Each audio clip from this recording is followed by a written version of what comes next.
Exciting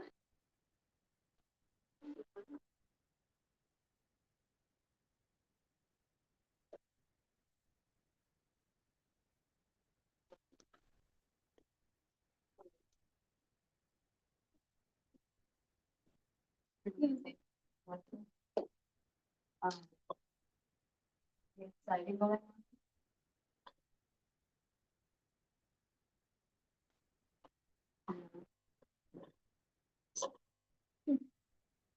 Doing school stuff. Family life. Started. Today we're transitioning, talking about classroom management and assessment, some activities. I use this pleasure. It comes with like 7,000 slides. Like to make it a single slide to use so hard, you know. So I tried. All right, so we're going to talk about child guidance and classroom management. Talk a little bit about assessment. Obviously, you'll have a full class about assessment, so you'll revisit that again, and then work on preschool lessons. Learning objectives.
Right.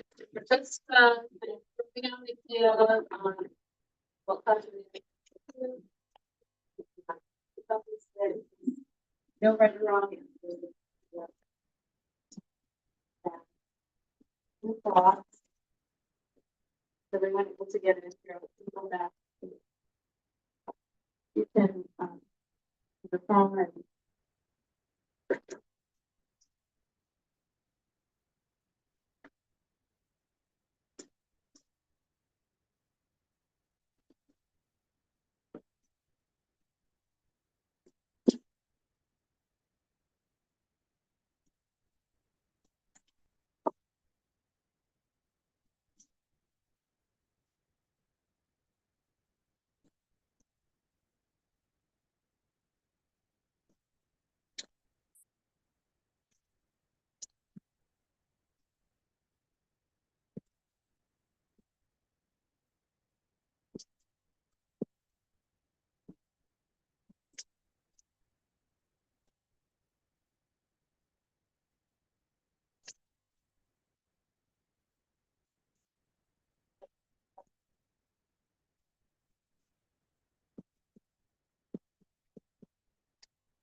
So what are some things that you notice up here?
In your classroom is a part of managing that space.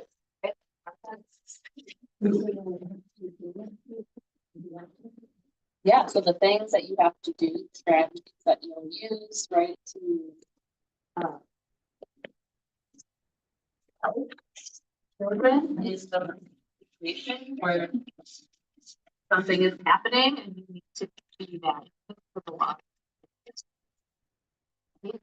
Or conflict or class management can look like lots of things, right? It's obviously the way you're setting up your space, the rules that you're setting up at the beginning of every year, but it's also the way that you're doing things like transitioning, right? From one activity to the next, for bathroom breaks, for lining up, right? All of those things are a part of the classroom management that you're going to need to figure out and organize in your space.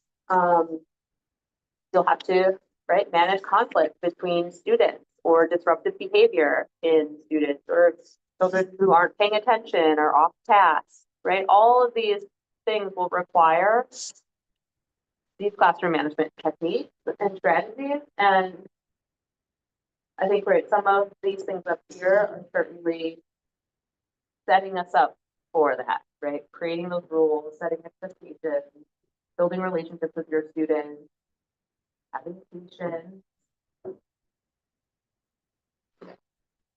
right? All of these things are going to help for sure.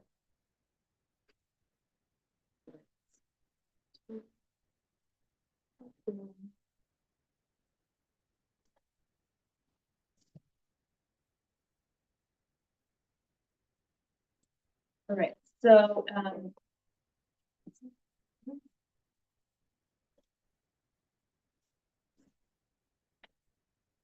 we'll watch a couple of videos.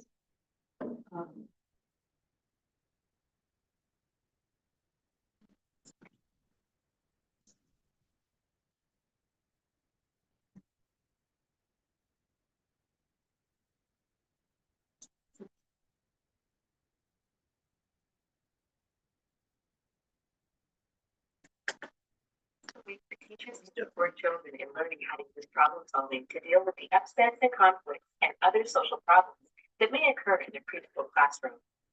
For many young children, the preschool classroom is a new social experience. They will need to learn how to share space with other children, share toys with other children, and share the teacher's attention. It can be hard. Some problems are bound to occur. Let's find out how to help children learn to problem solve. Problem solving in the moment can be an effective way to prevent challenging behaviors, and it teaches children useful social skills. Problem solving in the moment is one of a series of in-service suites about behavior guidance. These strategies and practices help teachers create classrooms that are filled with effective and engaging interactions and environments. That's the foundation of the National Center on Quality Teaching and Learning's House Framework for Effective Practice. The other parts of the house are use of research-based curricula and teaching practices, ongoing child assessment, and highly individualized teaching and learning. There are 5 steps that help teachers guide children's behavior and encourage their problem solving in the moment.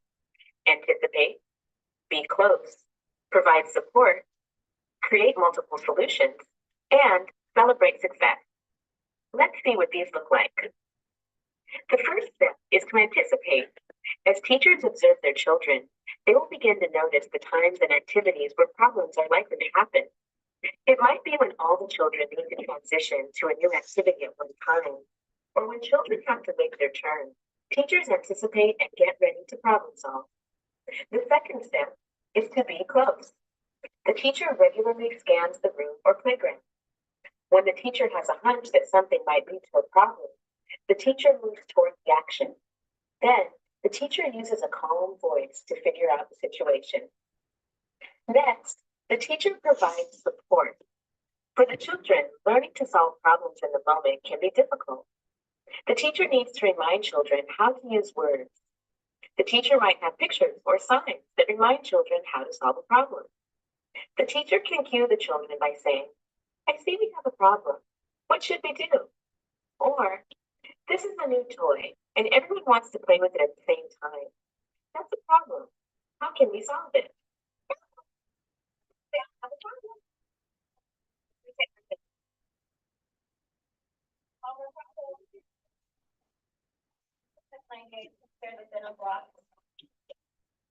Good idea. The next step is to generate multiple solutions. There are all sorts of solutions to typical preschool problems. Children can pick a number or flip a coin or use a timer or make another choice. Some teachers create solution kits, solution lists, or solution books that contain ideas for children to try. Do you want to look for an idea in the basket? Grab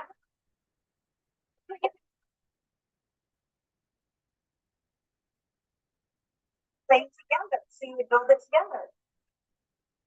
So you want to build together. The final step is to celebrate success. Make sure that you let the children know that you appreciate their hard work in figuring out a solution. And give yourself a pat on the back. Problem solving in the moment means that you've taught the children some really important social skills. There are 5 steps, so remember to think 5. Use these 5 steps to help children be better problem solvers. These steps will also help prevent little classroom conflicts from becoming much bigger problems. Remember that learning to solve problems takes time and practice. Practice problem solving during circle time or lesson time so that children will be better problem solvers during the rest of the day. Thank you for listening. This module highlighted a behavior guidance strategy that we call problem solving in the moment. Learn more in our longer module. Refer to the tips and tools to use problem solving in your classroom. All right, so thoughts before we move to this next thing?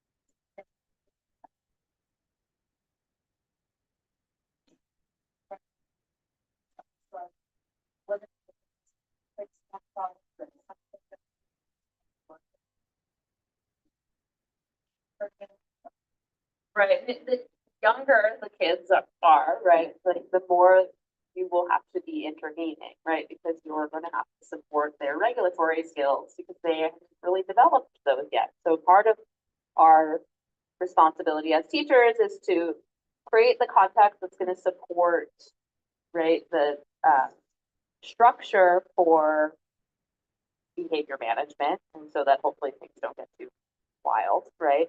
But also helping children build their own strategies for how they can support, right? So you heard some of these ideas in the video, right? Thinking about, having different solutions, and then over time, hopefully, the students will figure out which ones work for them, right? Because not every solution is going to work for every child. And so even thinking about these kinds of behaviors, right, we have to think about individualized support, but right, our goal is to help children become more self-sufficient and that so that you're not like ping-ponging all over the room, like putting out fires, right? Because that isn't helpful to learning when you're having to like constantly manage behavior, right?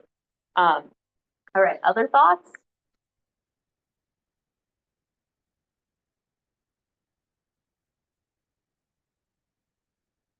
No.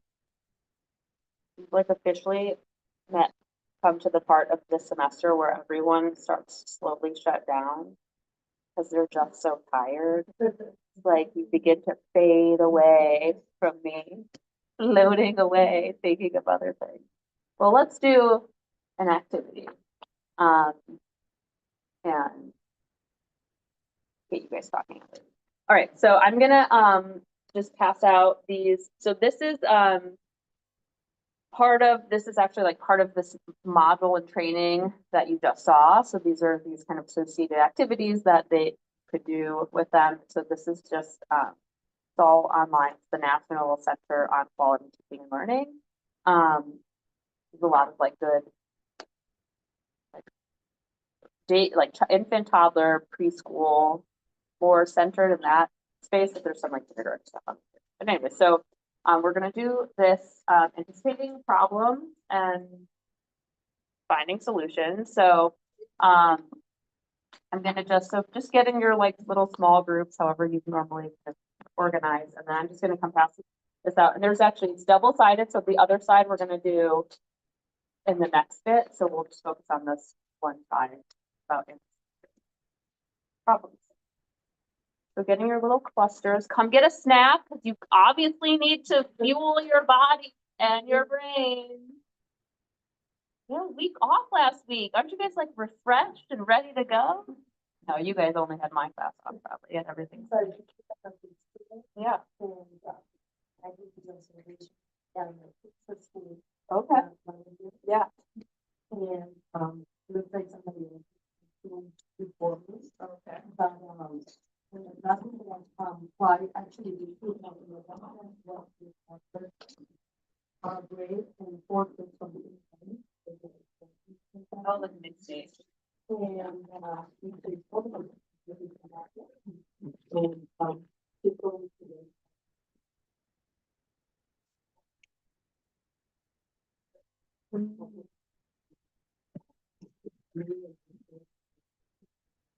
so I just started thinking everything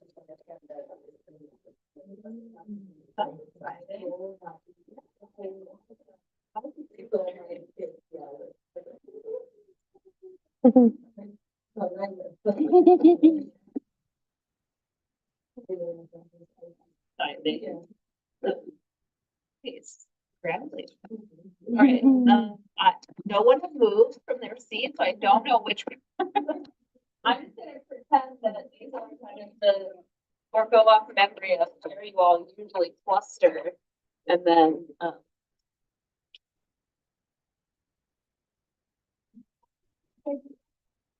so the anticipating problem situation side. So the directions are there on the top, right? So you're going to think about the situation that's in the scenario column. Then you're going to write a few problems that you anticipate would occur. I will also add to this to say, like, think about some solutions to those as well. So, so we'll read through these. Go through each one, however you all want to do it as a group, and then we'll come back and discuss with everyone. Like, I don't know, 5 or 10 minutes, we'll see how long. Put our playlist on.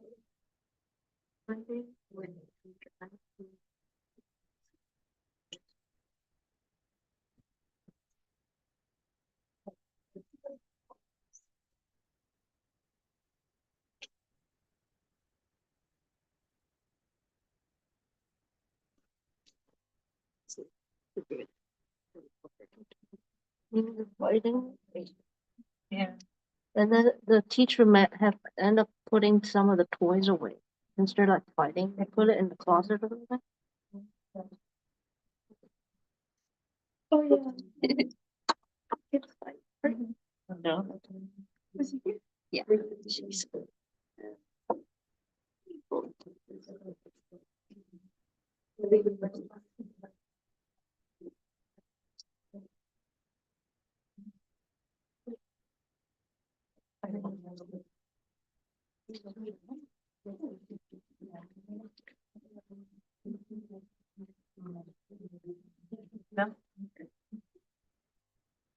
Okay.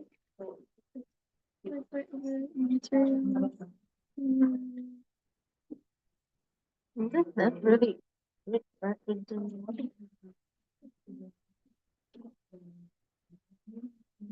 Good. Well, it says here that some of them might be looking for the old one. So they're freaking out the tantrum. They're checking out. Okay. So, tantrum over. I don't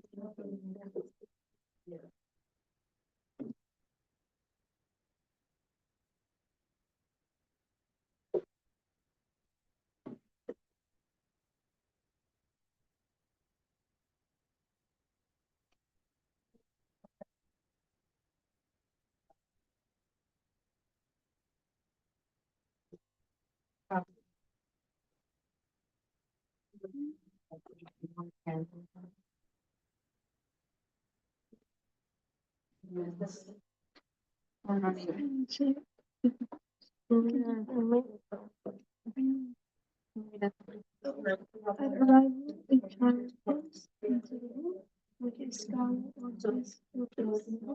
Emotion is that? Like mad or sad. Like it's, I think it's bad. I never heard of that. Yeah.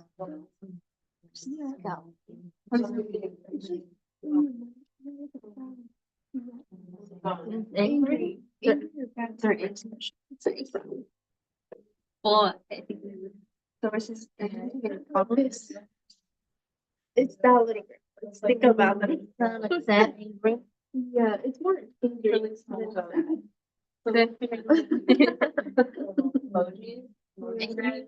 So what's the problem? Like, Try to they're calm having how they're feeling, what happened.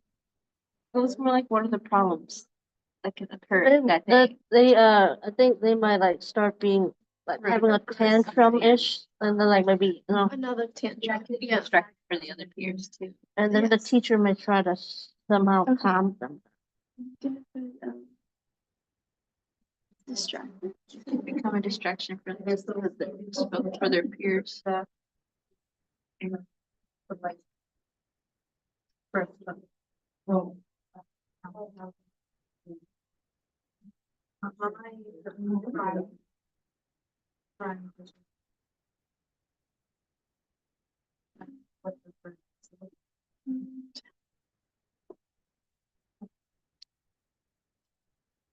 Well, they might not be listening to the teacher. They're very so they listen to instructions. Or they won't be engaged in the activity. Yeah.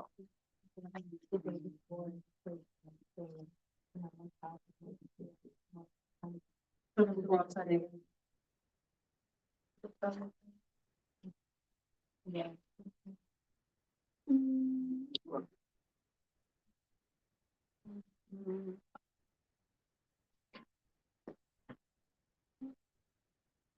I think when the so during that morning arrival, they're eating breakfast, so like that kid might not be. Well, they're running.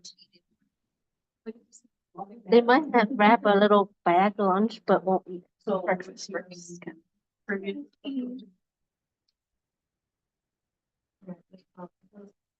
It's breakfast.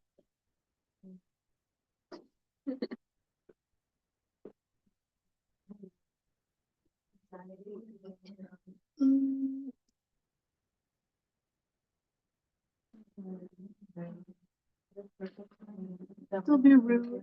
Well, sometimes kids are very like fighting. I don't like that. Like just saying, fighting. Yeah. I think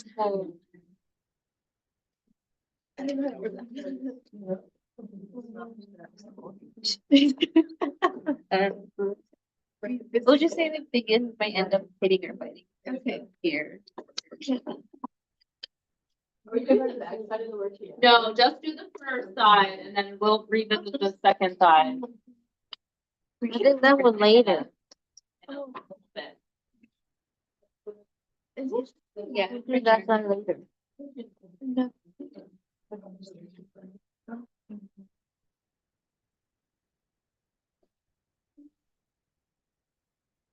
Is it that looks alright. Really your songs, right? Okay. On previous outdoor fun, 3 children played circle act and 1 child and it's now time to go outdoors again. With the So like the kid, like say 2 kids, they're at recess at one time of the day. Then one of them is crying, and then they go back outside. So what? Like, Sure. those 2 kids encounter again. that might happen again, the Yeah. crying. I think that might happen again Or another altercation. with, yeah, another problem, but other than the tag, but Be like, an altercation can occur. Bill, and I was like, this is crazy. Why do you say this all at one time?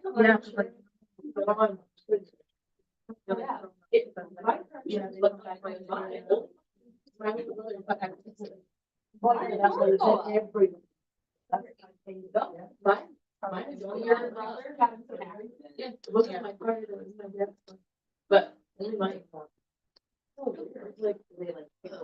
It's just like.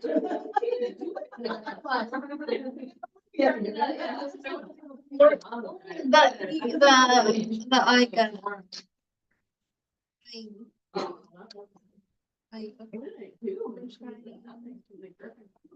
So why don't you? Maybe the thing can end up being messed up. Right. So they might not want to do that again. Yeah. Sometimes you can. the kid might sit out, maybe, on They on the side, not want to play, but when they earlier, They might want to sit out. Yeah. We can explain that. Okay, I don't know.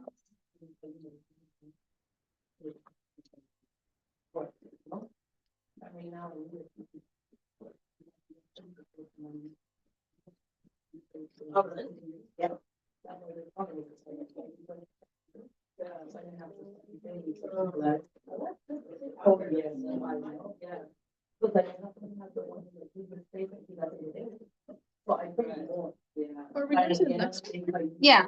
It's okay. It is several children sit next to the same best friend. It's room 10, so there might be arguing. yeah, argument. Taxes on that though? No, most of the time during that circle time, they might be like, have their own little seats on the carpet. Like, It can be distracting for one. I know. So, yeah, there might be an argument too. They can end up being- And then start crying, they'll be crying, so.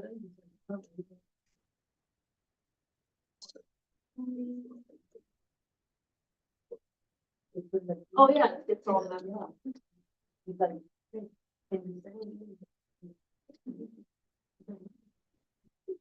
I think this is like, I don't know, like, she's like they Like, tug at okay, yeah. Oh, like, pulling. yeah, because they Tugging for nothing. tugging. I've seen so many kids like Yeah, that's. What's last one? it is the first day back to school after a long holiday break. All right, how's it Well, going? it's not gonna be Everyone focused. done? Some kids might. Yeah. And the distraction. Yeah, they're Are you all wrapping up? Yeah. Almost done. Alright, Uh, well, we'll come back and.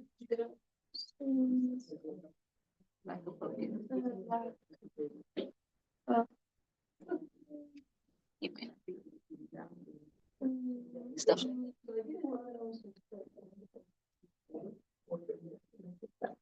Yeah, she was included in the email.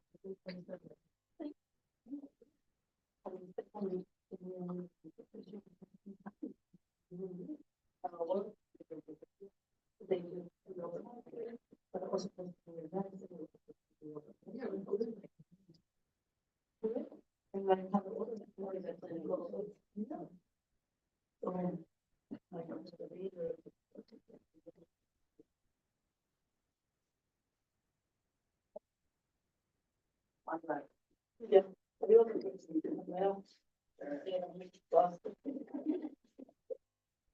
All right, life is happening all around us. Crazy. All right, so let's learn how to do. Talk about anticipating. All right, who wants to read us their the first scenario and what they put down?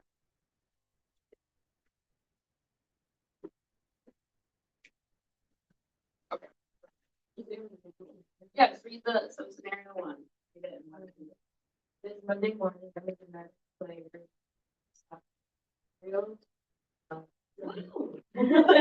Yeah. So much excitement. So the anticipated problems, you have to list some children that you said the old materials are on.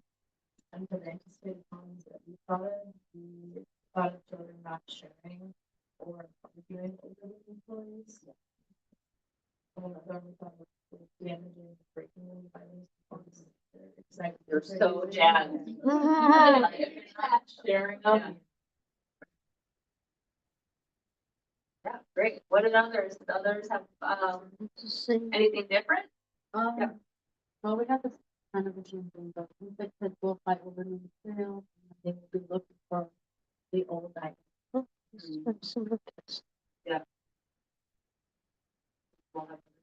Similar. So what, okay, so how can we do here? We've anticipated this. How do we ensure with the strategies we put in place to ensure that those problems don't happen? Yeah. With these, things. Yeah, it's a tour, organizing.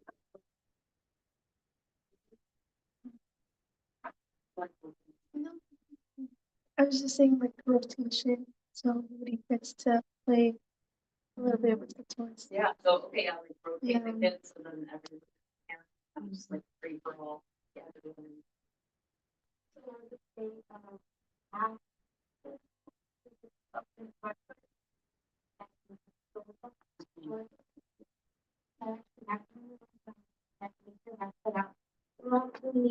Yeah. It was a disaster. Everything else. But yeah, I think I would do that, kind of show them first, like, okay. Right. And then kind of show them like where they go. And then. Right. Yeah.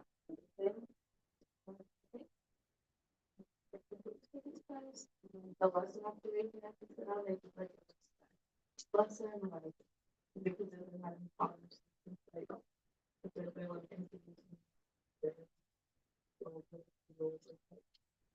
how to be nice to the other like items or whatever, so they can like expect their class.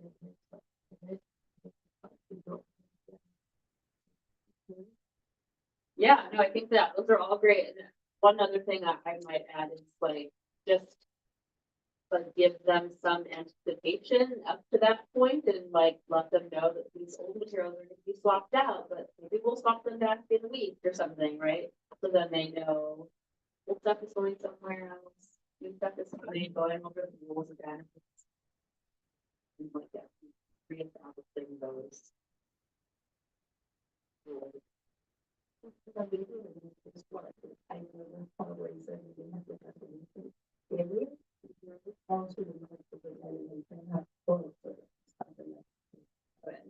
Yeah. to help them build. Yeah, great. Good job. Yeah.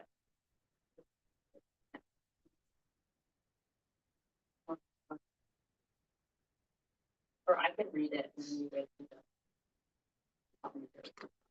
Okay, so the second scenario is at arrival, child comes into the room with a owl.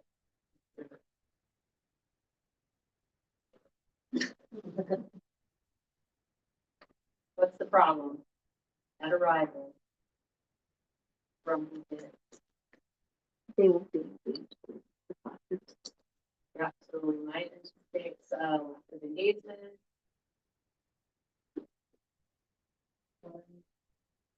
Like further aggravation of that, like, yeah.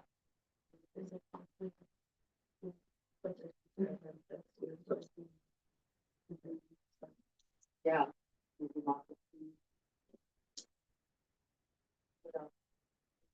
If it gets worse, they can end up like hitting or fighting students. Yeah, so, right, so if that scowl, they don't turn that frown upside down. Right?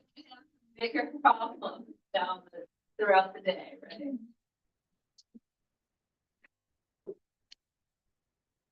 Yeah.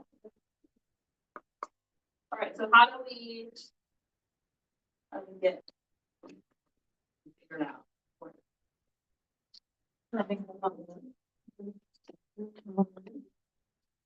Yeah.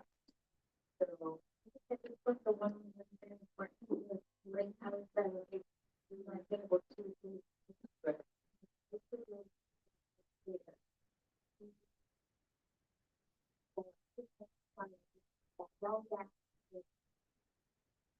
Breakfast, so how to, like, what I can just do is observe him, he walks in, and normally if he walks in with like a breakfast everywhere, I'm just like, oh, okay, all right, so my thing was just to do the one-on-one classes, and just kind of find out what happened and right, and how it is that I can support that child, and even if it's like just taking out in college. Right. Worksheet, just like something to get him away from what happened. That helped a lot with him. And they figure out. Yeah, so try to redirect the behavior to one of other things.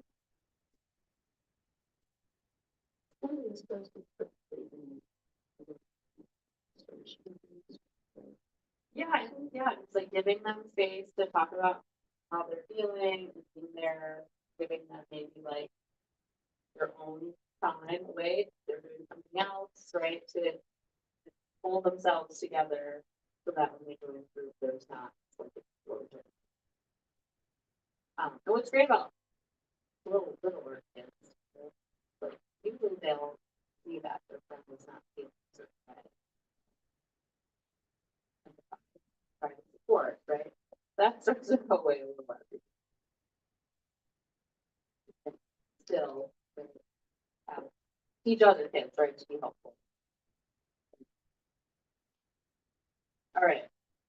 At a previous outdoor time, 3 children played monster tag, and 1 child ended up in tears. Now time to go outdoors again.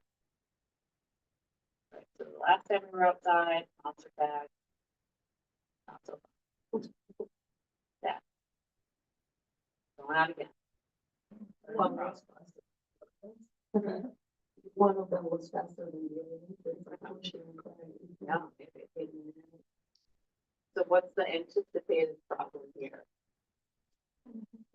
Then again, yeah.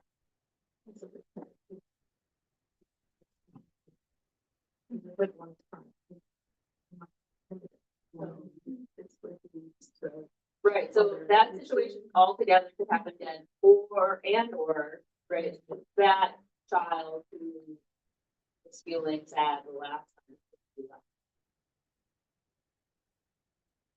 All right, so how do we fix that?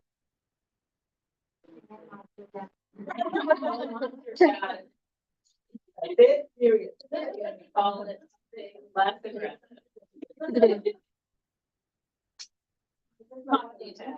But one of the things was then the rules of paying people. Feel. Right, and I think, right, so the thing is that there's 3 kids, right? So this is like a interesting situation, just 3 of them. Means one of them is clearly like left out. So maybe it's, I don't know, what else? What else do we do?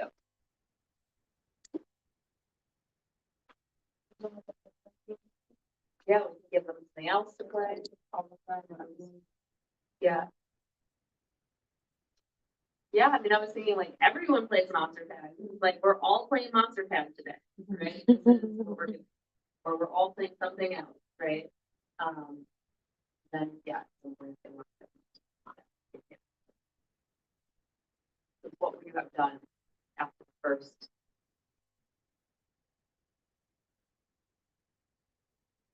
So the day before when they were playing. One.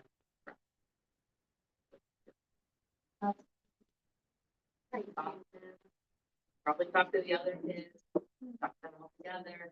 Right, it depends on how old they are, right? So are we doing that? So. Right. It's circle time. Several children want to sit next to the same best friend.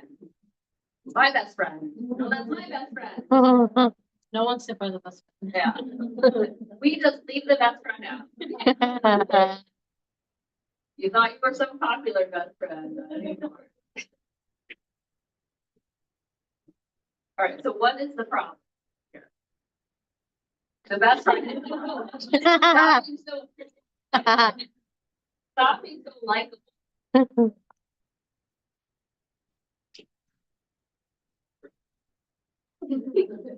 Um, Like crying or pushing positive. They don't. And other students mimic them. okay, yeah, so other students might. Think about it.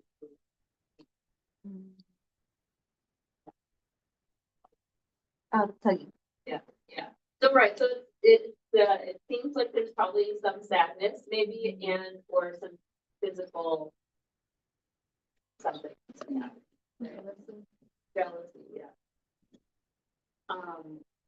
So then what do we do?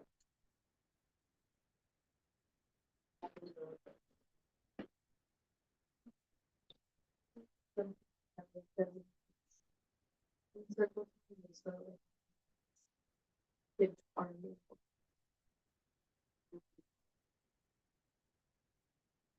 Yeah, you could just establish at the beginning of the year, these are your seeds. Maybe at some point you mix them up, right, throughout the year, but you start with that. Always.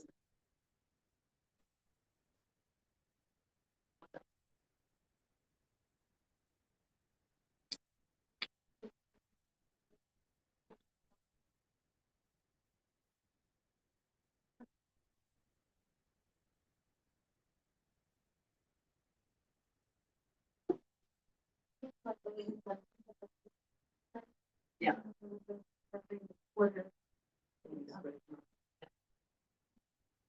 Yeah. Did anything else out there?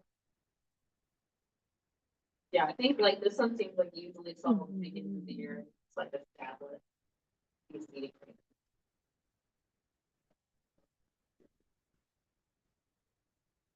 For everyone's like the spot. Everyone's hang out. At least. All right, last one. It's the first day back to school after a long holiday break. What's going on here? Or talking Chaotic. yeah, Chaos. chaos. Anxiety. You're tired. Like It's like a lot of break. It's a lot like kids could be bringing it. But some other things that we had, and I'm like, I want that. So yeah, that could be. yeah, yeah,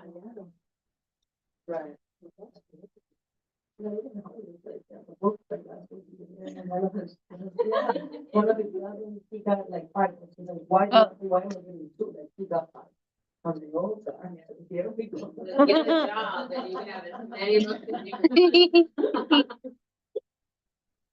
Yeah, yeah. Yeah, so, right, come back from winter break, spring break, whatever it is, long weekend, right? And, you know, kids have forgotten the rules, right? So what are we gonna do? We're gonna remind them, they come back, they're gonna sit in our designated, if we've got our new seating arrangement. We're gonna read, establish the rules, maybe add new ones, depending on where we are. Right? Establish some kind of issues that you've seen maybe, and so you have to add some new education in class, right? That's a good idea. On your breaks, if they opted to help with the computer, whatever it's with. Yes, there's always some kind of like activity, right, that you do. Come back in for break or something, or an extended break. Where, yeah. About all the things you did while you were at school, right? Yeah. Great. Good job, we're done. Back to learning. Right, yeah. Anything else?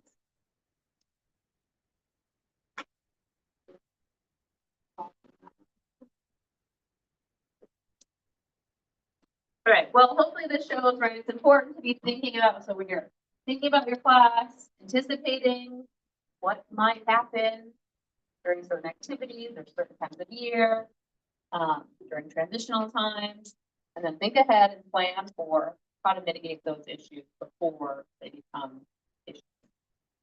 Okay, so we're gonna watch another video. Let's see. Welcome to the short module on stating behavioral expectations. In this module, we focus on the importance of stating expectations for the children in their preschool classrooms, and we offer 4 steps to guide teachers' planning. Stating behavioral expectations in advance is a proactive teaching strategy that helps to prevent problem behavior. The House framework was developed by the National Center on Quality Teaching and Learning to highlight and organize the important components of quality teaching and learning, and to show how the components work together. Stating behavioral expectations in advance fits into the foundation of the House. It's a foundational teaching strategy. There are lots of reasons why children might not know all the behaviors that are expected of them in their preschool classrooms. The child might be new to school or to the experience of playing and learning with a group of children. The child may be moving into a new classroom.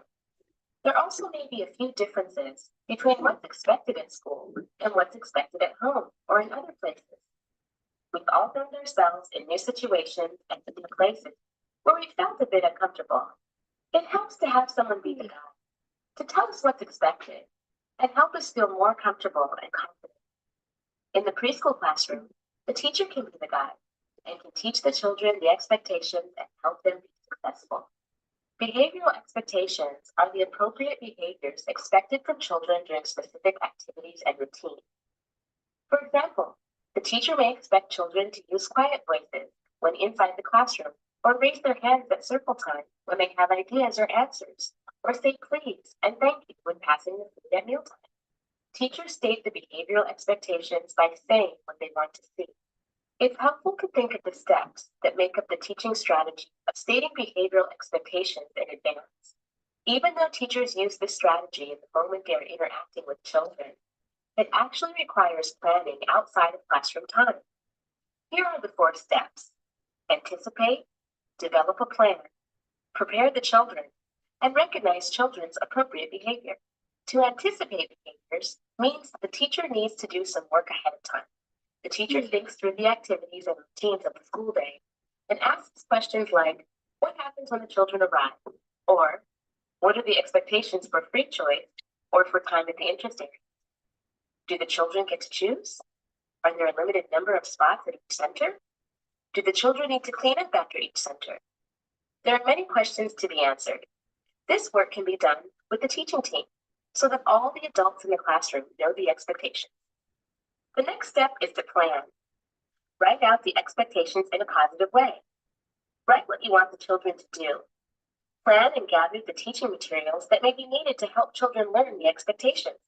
Some teachers use posters or pictures or stories. The third step is to prepare the children for what you expect to see, your expectations. This can be done by stating the expectation at the beginning of the activity or before the transition to the next activity. Check to make sure that children really understand.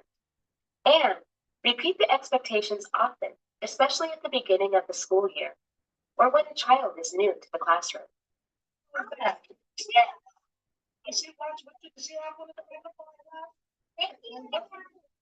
And now the fourth step, recognize and acknowledge children's appropriate behavior. Teachers can do this by making positive statements, making eye contact and giving smiles, or sending notes home. There are lots of ways to recognize children as they are learning the behavioral expectations of classroom activities. I see somebody raising their hand. So look at there, Carrie Ann's being respectful.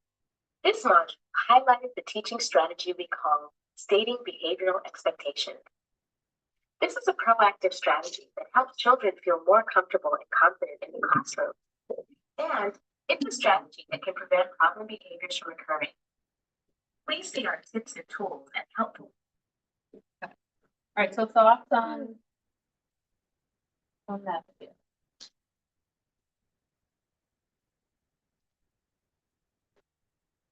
So we anticipate problems, we just went through those, we went through some of those scenarios, right? And then now we're really like actively thinking about building a plan, creating expectations, and setting up student success. So now you can flip to the other side of your paper and in your same groups, you can talk through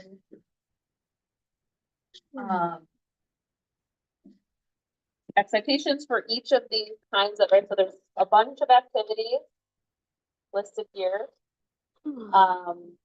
Think about your expectations for those. Think about your plan for teaching those expectations and what those might look like.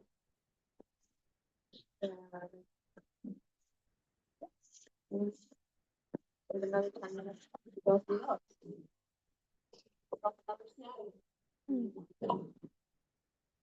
I'll put on this playlist. We've got any new songs they want to add?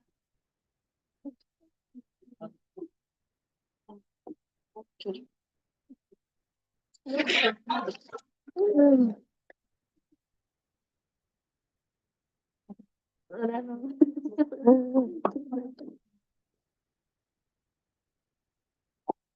think some of these are not in the by the teacher. It's like another teacher for some of them. Like those other ones seem another teacher. They're not the.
There's the homework and stuff. Everything.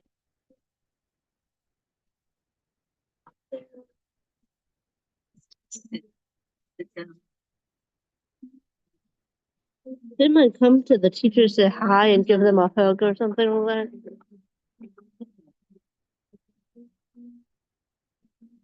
So that's what we put here. We would read them. Because obviously what they want is it's pretty.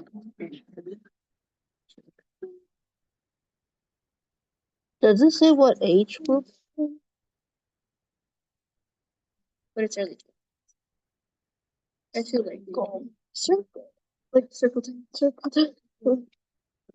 They have a small group time too. But is there a difference? Yeah, circle of the whole class, and the small group is like 3 or 4. It's like when you gather around circling for like the class, just to get the. Mm.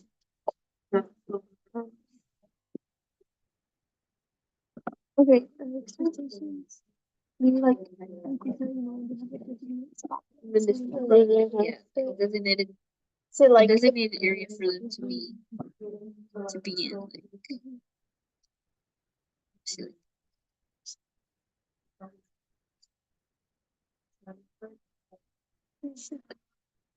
like,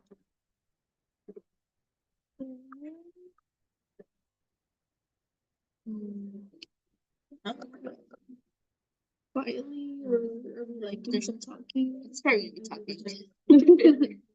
I think you can leave it like that. The teachings. So the expectation would be, so I guess we have to obviously talk to the class. Hey, students, it's time to sit in a circle. Introduce. Introduce lesson.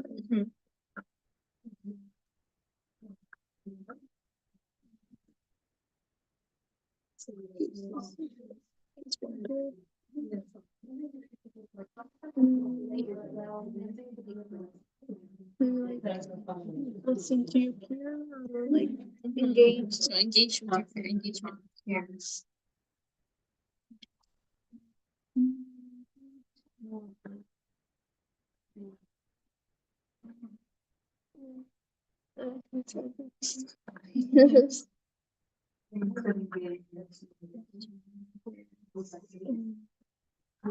Obviously, it's getting nosy. So say level 2 is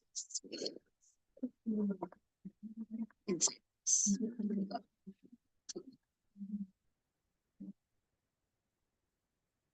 Level 2 is like whispering, no? Yeah, basically, because you're the small group. Yeah. He's screaming at children.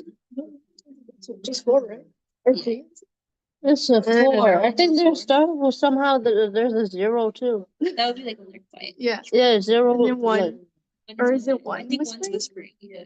2 would be like having a conversation with your peer. 3B whole group. Yeah. And then up 4B. Or outside. Okay. Yeah. Plan for teaching.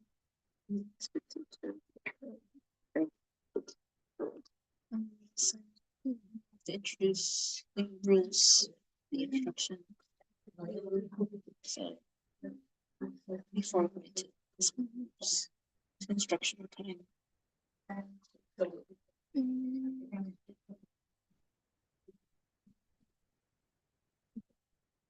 And then divide them.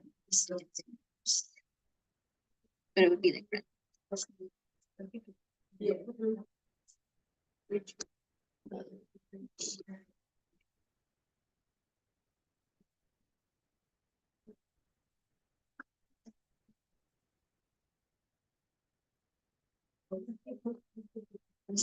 Free choice. So that's when they have like their own free time. So it's gonna be very Yeah. I guess for that. There'd be mini arguments. Yeah, you know. Yeah, there can be Respect. There's not Some. there can be shared. That's what the arguments stuff. Respect your peers. And they'd be pushing and Yeah. So let's say it's gonna be Noisy. some kids are not what they're doing. It's all over the place. they might have just either came back in from outside too. It can be chaotic. But like. It's like an expectation because you're like expecting it to be.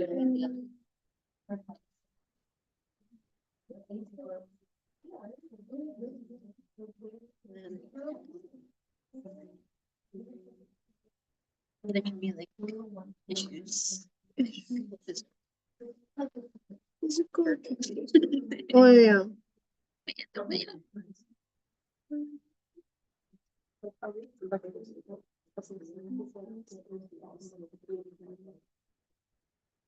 So in here, we'll put rules like obviously for each, I guess for each choice that they have, there has to be a set of rules, like they can't, they have to share, you know, to be respectful of peers, personal space.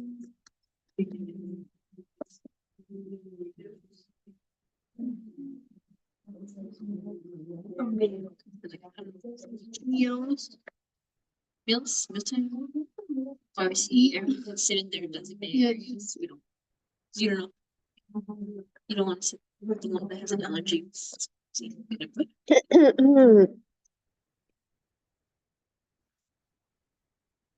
The thing, and then some daycares that they can't have like a little seat they can sit anywhere, but like they have can't like put the little names on the chairs at all. So they not really have a seated seat for them. They can sit anywhere.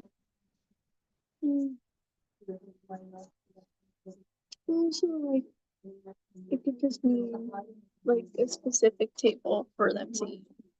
You know, like different from where they sit. But Or just the classroom. chairs. I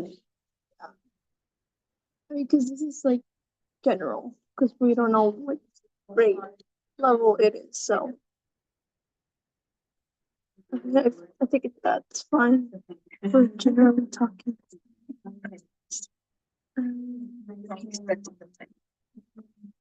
Not all the time. They don't really all talk.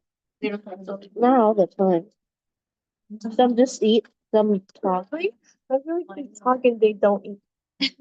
Some kids don't I talk. didn't get at- them. That's true.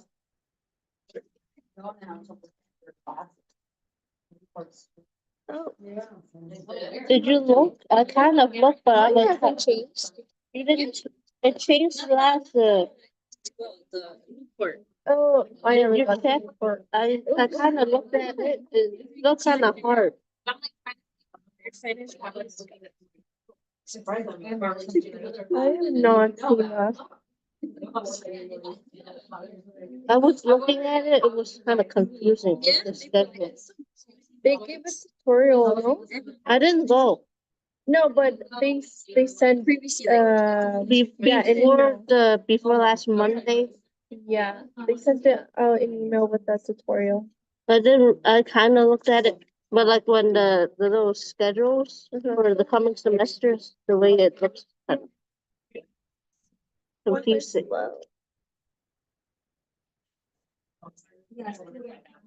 The way the little schedule is the skinny.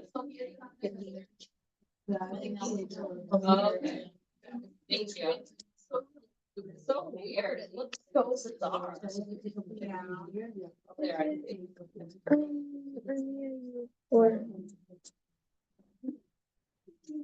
The website totally changed, Oh, yeah, I think, and then you click onto it, and then you type it. yeah.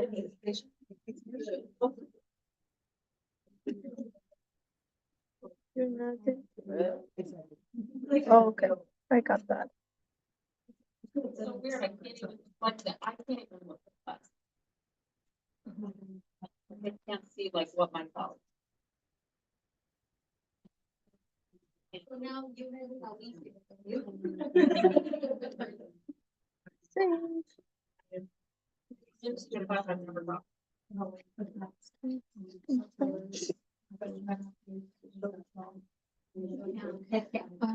Yeah.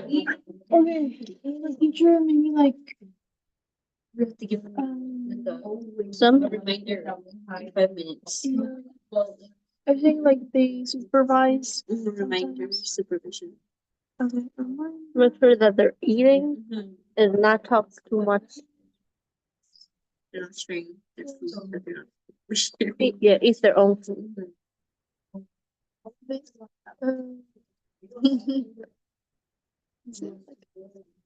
Outdoors. Where's this? Supervision. I don't know if I spelled that right. I don't know. I can't. I'm not agree with spelling. Outdoors. Please indicate. Expectations, we need to line up. You're doing you tell them, yeah, they'll be lining up. Oh, wow.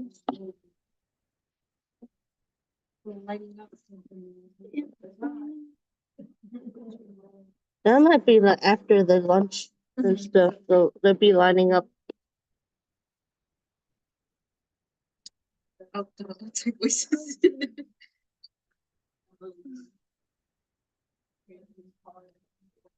Yeah, I think that's it's like just everyone usually does. Yeah, they usually do their. I guess also like they have to be respectful with each other. Like they can't Alright, how's it going? Like be aggressive. 5 more minutes? Maybe let's identify some key ones if we haven't got through them. So maybe transition, And then I guess their plan would be departure, meals, like what's. yeah reminders. If you haven't gotten those. Maybe try to Reminder for lines for the day.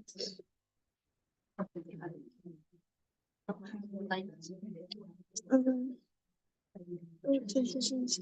Would the transition be the same for me?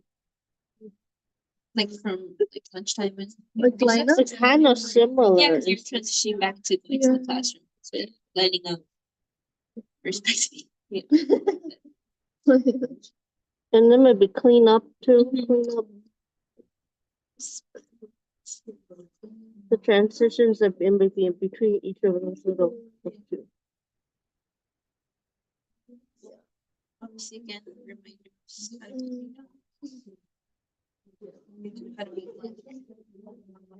How do we control? How do we go back to? How do we put back our focus?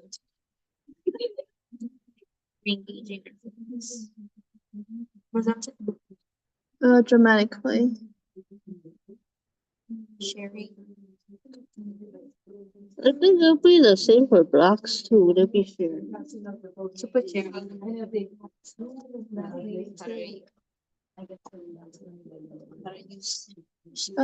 you use the materials properly? For teacher. No, for expectations. That's what we're expecting. Oh.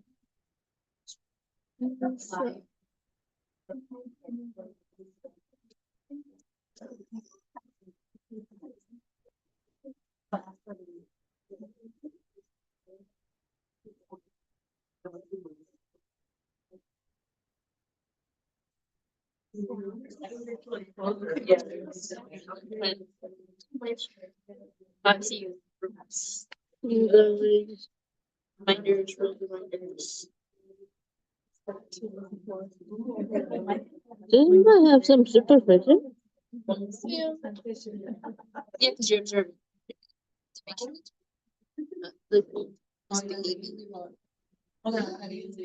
blocks to the sharing. Respecting.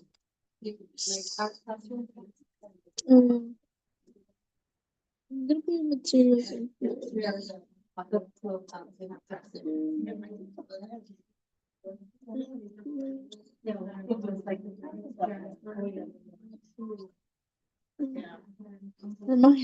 It's the same thing. Yeah. Can I just put an arrow?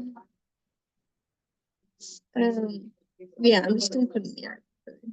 Like, Remember everything. well, we can add, but right, because this kind of like The other materials. yeah, but we can decide we can add more. Computer, sharing, respecting it. There's gonna have to be a time limit. Doesn't in time. All right, let's just come back and talk. Yeah. For the sake of time.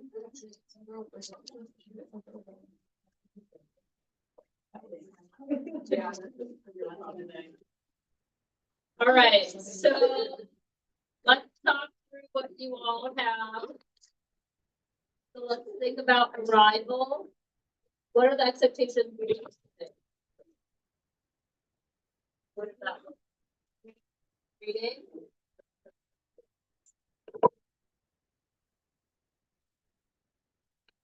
So you read them, and then for several weeks you have to remind them. They're taking away closet or copy or whatever.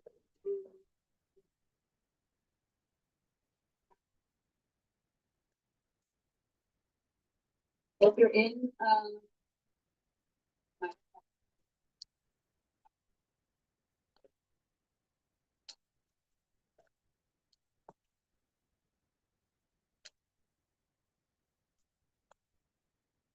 okay, so breathe, put yourself away.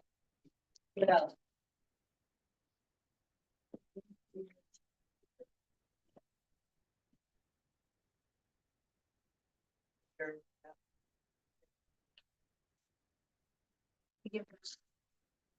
Yeah, so give them something to do, some kind of thing that they do. Yeah, they'll likely be breakfast, they'll have breakfast that they pick up on their way to their boxes, right? And they'll do their breakfast time folder somewhere, right? Or yeah, maybe there's some practice work or they're reading or they're doing something right while kids are coming. Right, because your bell time is there. So we'll come at 8:45. That's the time school starts, but the party bell doesn't ring until 10 minutes later usually, right? So you'll have kids who are kind of filtering in, so they'll do that. Hold them in their seats, right? And then what does that look like then in your teaching? How do you set those expectations?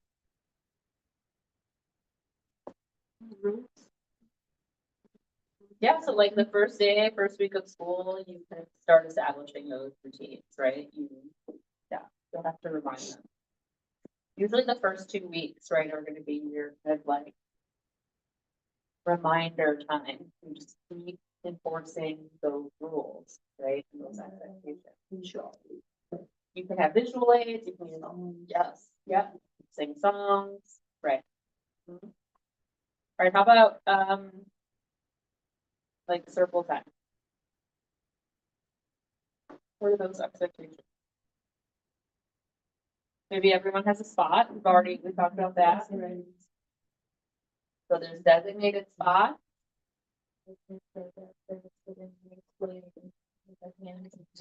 Crisscross applesauce. Active listening, right? A model what that looks like too, because active listening to like a 6-year-old, 7-year-old, 8-year-old, that. They're like, I'm here. But I'm like staring over there while you're there, right? Right, so modeling what these look like, right? Looking at your teacher, right? So I know that you're paying attention to me, right? Like, okay. Right, so, you know, that's, don't drink water. It's already down. Sprayed in the water. Okay, so setting our spot. Yeah. What else?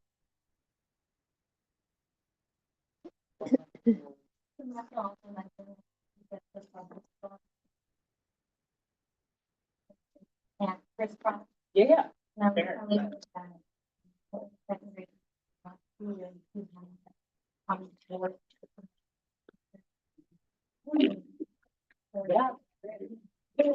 I can't remember what else, but. Yeah, I think it's a good point, right? Not every child's gonna be able to sit for a long time. And this is, we're not even thinking about children who might have some kind of disability that doesn't allow them to sit, right? That's, you know, that's obviously something that you might talk. But just thinking about like, right? And so sometimes they can't sit, and maybe it's okay that they're standing up, they still have to stand in their spot, right? They still have to be paying attention to you, looking at you, actively listening, right? So they still have to follow the rules, but yeah, maybe you establish, there's like, these are the things you can do in your. Right, so provide flexibility in school. Or how about small group? We've done the whole group kind of thing.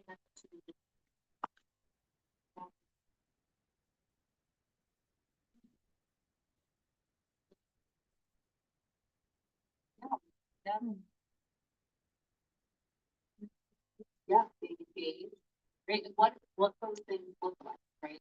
Modeling those things here, but you don't know that. Right?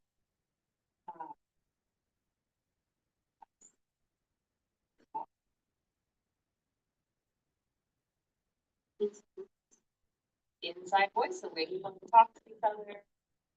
Right, establishing maybe like everyone gets a turn to talk, or everyone gets a turn to use this thing, or there's enough materials on this thing for everyone to have. Right? It's obviously dependent.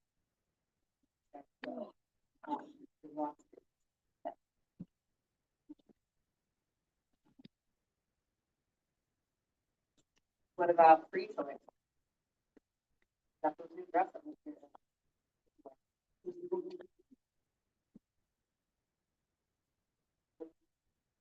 Reading.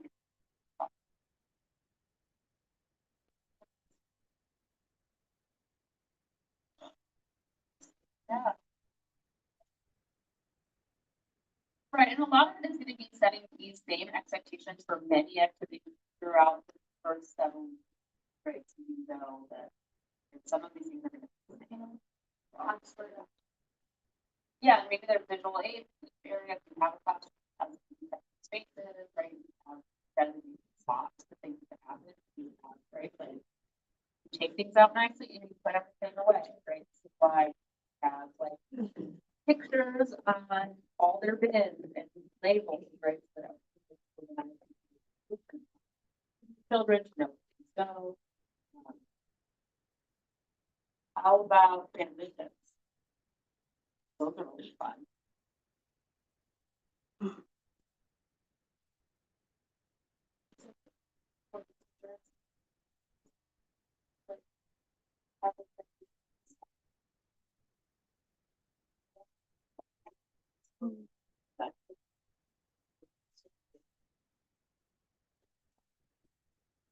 Yes. Right. Yeah, so having some kind of signal or sound or something, but yeah, yeah, like that identifies that you're done with this activity. The expectations for what should happen, right? So maybe picking up or whatever.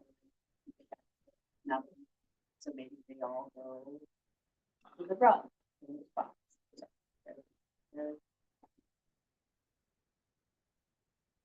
How about like lining up?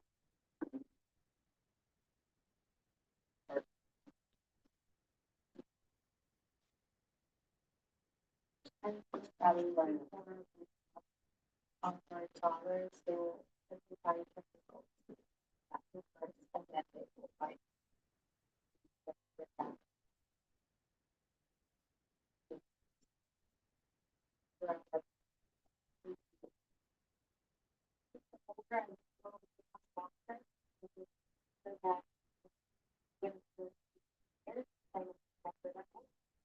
Right. So I think I will put on the boxer and rubber band and then kind of take them like back. And it's like right, so you might have jobs, right, and line leader might be one of them, so then you establish that there's a line leader and that person front for that week or whatever, however long it is, right? And then how do you get the rest of the kids to line up? Like, call them by one, like group the tables, is it just random? Is there a reason? If you're sitting quietly or you're sitting nicely. You can use transitional times too and lineup times for practicing skills, learning, right? Those can happen too. So, in my back class, we talk about making these like supertizing plates. So you have plate that just has like little dots on it, right? And you hold it up and you tell me how many's on there, and then you get to line up. You hold it, I hold it up, and then get it, you get to line up, right? So practicing skills as a way to just form a line. It's just another way, right? Or there's a letter. What is this letter, right? Whatever it is that they're learning at that time, the addition problem. But you know, it could be a million things. But that using that concept learning to help with your own transitional time. It's learning, it's incorporated, they're reinforcing skills and concepts that you're using in other parts of your day, that you're using to help them for your life. And it just, kind of also becomes a little game, and of course, if my friend gets it right, I better sit here and pay attention, right?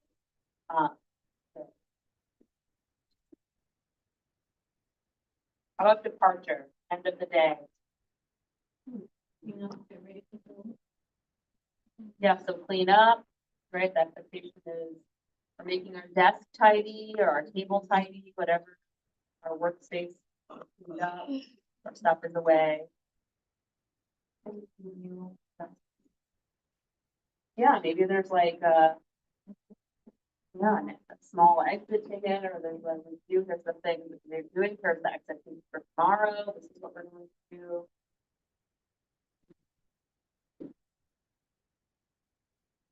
Yeah, great.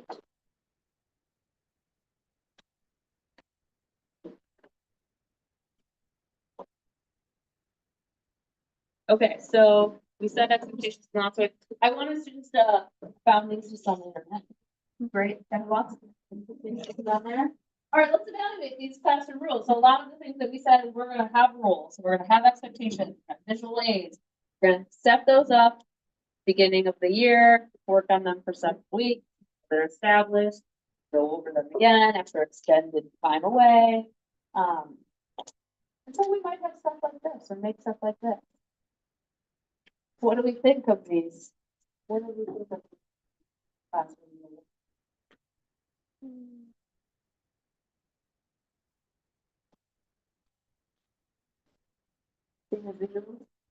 They have visuals, some of them, yep.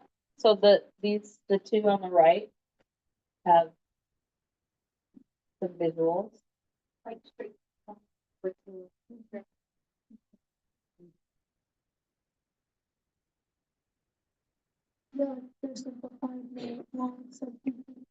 Yeah, they're pretty right. They're simple. They have visuals, so if students can't read yet or they're working on their reading skills.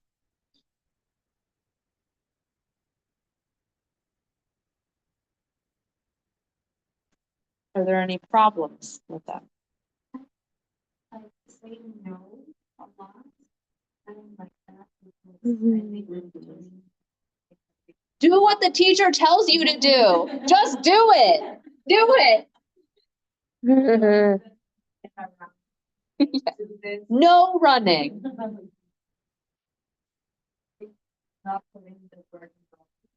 Right, this first one is like very negatively worded for me. It's like, it is just like the antithesis of what not, like, right? Like early childhood classrooms are not this.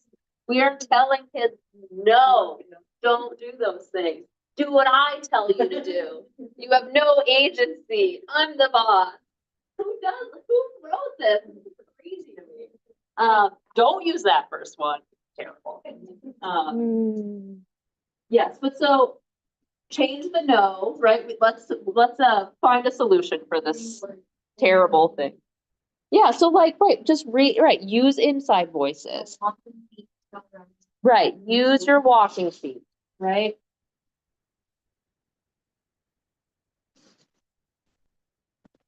Yes. I look that there's like be polite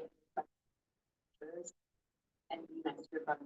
They're two separate things. Like, it creates this like weird hierarchy for me too, that it's like, teachers, obviously we want them to respect adults, but like, it's like, be kind to all humans, right? But not caring heart, like, I love that caring heart, so sweet, I love that. Yeah, all living things. Be kind. But yeah, so as we think about kind of how we visualize our classroom expectations, the rules that we're setting, other things that we might put in our classroom, we have to be really mindful of how we word those things, right? the way that and maybe obviously we want to have these in many languages and not just English, right? So we want to be thinking about who's in our classroom.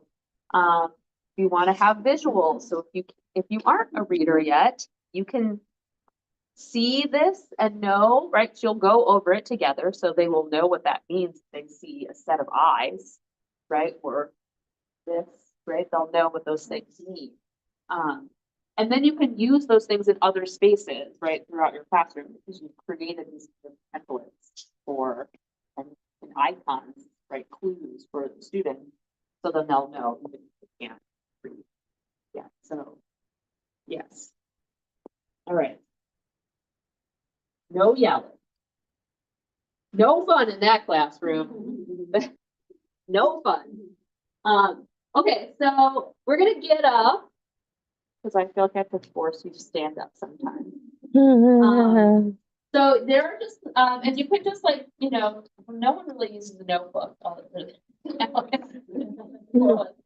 right, so maybe you can just take notes in your brains, your notebooks in your brains.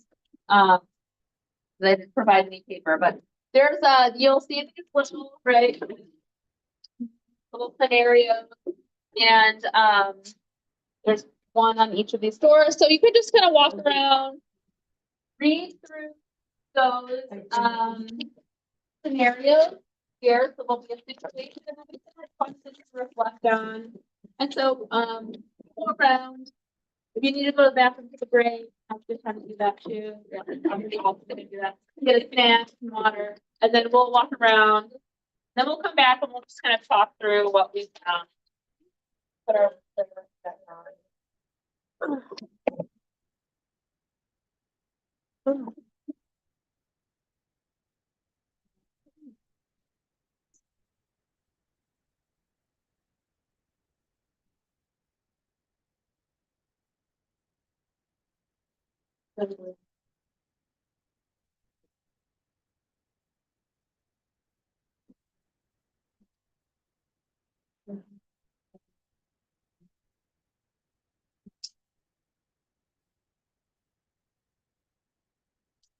Oh.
But like somebody else, like it's like crazy. But this one person, it's like, you know, like read it a lot.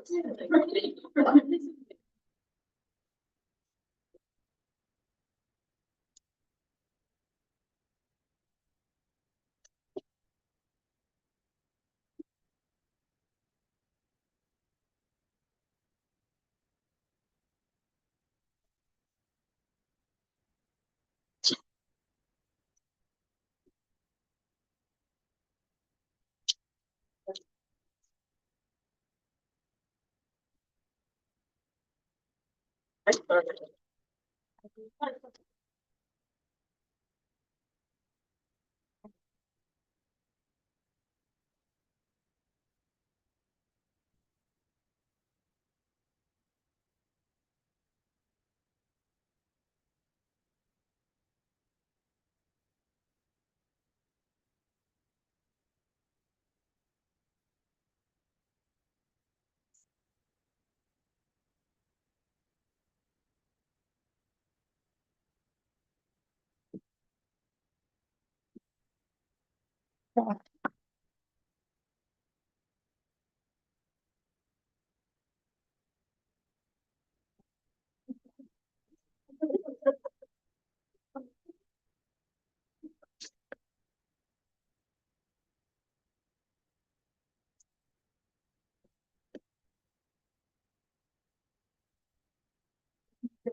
Would you like talk to them for about? Yeah.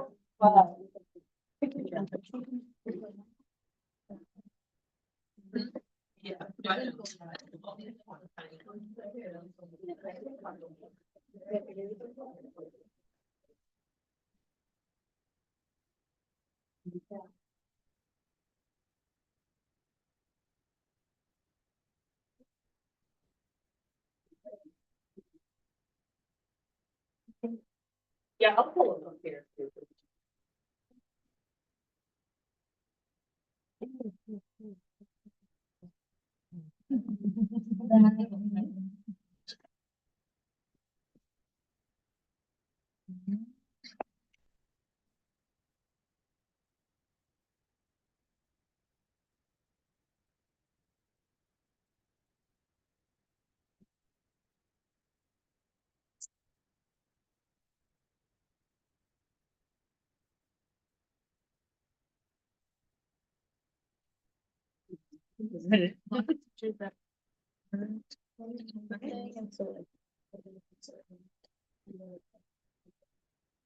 Yeah, have some type of.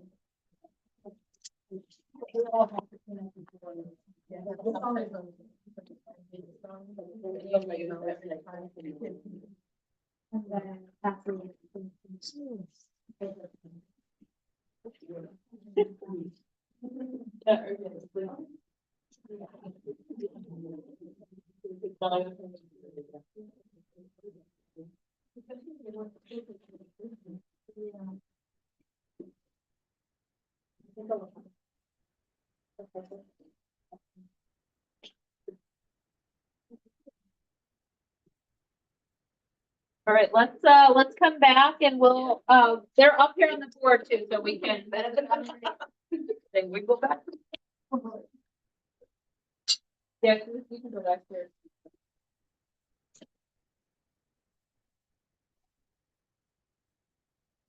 All right, so the first one here, managing transitions. I don't know how many of you got to that one, but it's time to transition from free habit to circle time. Bell ring, finish bell ring. Several students are still deeply engaged in their activity. Some students immediately go to the carpet while others start wandering around the room and ignoring the transition signal. Some students start running and shouting as they move to the carpet. All right. We do.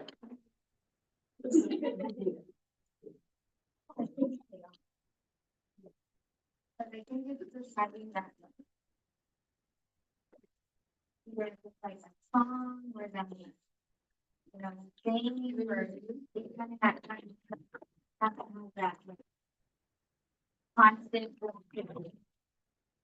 How it is that we're. Right. Right, I think your point that it's moving from free play, which is chaos time, to circle time, right? So moving from something that's very wild and chaotic and fun, right? To something that's less those things, right? More of like, you're sitting in your spot, we're moving on to a new activity, right? So I think, yeah, there's something about needing to probably anticipate that madness from that transition and setting them up to say, freeze play, you know, maybe it's like the bell rings and everyone gets their last wiggles out or something, I don't know, right? So they can act crazy and be silly or whatever it is. And then, yeah, and then, right, and then you have them, you know, move to the carpet.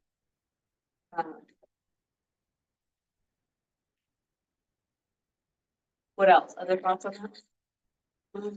So I have classes from. Yeah. So I'd say like maybe do something where everyone runs. So make something so that it's an active movement to the carpet. Yeah, you can have like a conch line. I don't. Yeah, right. Yeah, maybe train is more development. Right. So keeping the activeness of that activity until the rug. So,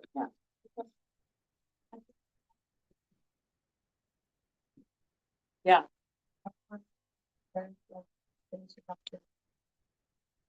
Right. So, yeah. So having a kind of warning bell. Yeah. Right. Yeah. Yeah. Right. So activities that are seen maybe as more fun for the kids, right, and more active play for them. Maybe, yeah, they need additional kind of warnings as the transition approaches. All right, how about scenario 2? Jane interrupting. Me too. You said that at first, like, for group 2, because like Jamie's just trying to participate. That means like said to be like, okay, like thank you for participating, like make sure. tell them it's okay to participate, because if say like, oh, don't, like, they're not gonna talk, so like, Right. we said it was important for them to at least tell them, like, okay, like, thank you for participating. But try to redirect them and be like, okay, I think what we said, like, answer the, like, you for the reason can, yeah, be called on. But we said it's this picture, you raise them in a way. Participating, Right. but. Mm-hmm. Other thoughts? Yeah, so I think, right, the reinforce of the rules of that, raise your hand, and those, that's how we answer. I think the bigger issue for me here is like the chaos that comes in response to that behavior, right? That now you don't have just one child that is being disruptive, because many children who are being disruptive. So what do we do in that situation? When one child has led to several, not the whole group, but maybe there's other now shouting. To get the attention from them. Right.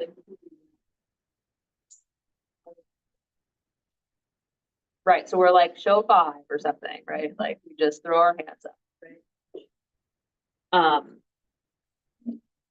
Yeah, because yeah, I think at that point, it's like you have to, everyone's got to come back. We gotta pull everyone. Yeah. Other thoughts on that one? I think it would have been good if we got like the age. Like group 2. Yes.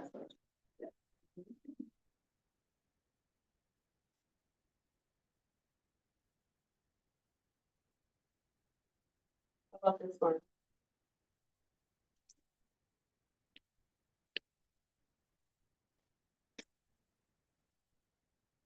So let's say these are kids are probably 3, 4, anyway.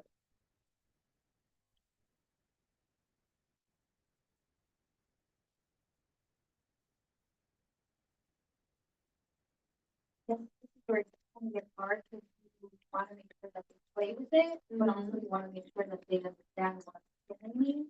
Right. And what it is to maybe spend 5 minutes with it and then rotate with the person.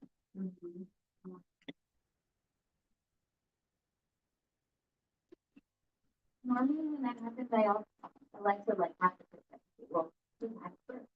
Like look at each other, because I think it's more of like eye contact and then looking at each other and they, oh yeah, like we had it. Right. And then they kind of like acknowledge that I felt they were wrong. And then they kind of just. Because that happened to me this morning with the little girls, they were using like those bouncy balls that they get on. Yeah. And one of them had it and the other one's like already like taking it away. And then I'm like, all right, well. And then one spoke Spanish and the other one didn't. So then it's Right. like, okay, Yeah, give yeah. up, then yeah, okay, who had it? You know, oh, she had it, okay, yeah. Right. Yeah, so having them work it out, so talking to them and having them, you know.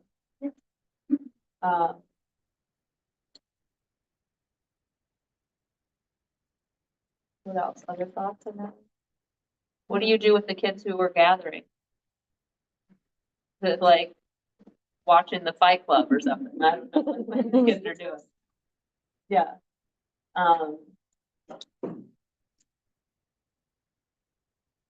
What do we do with those kids?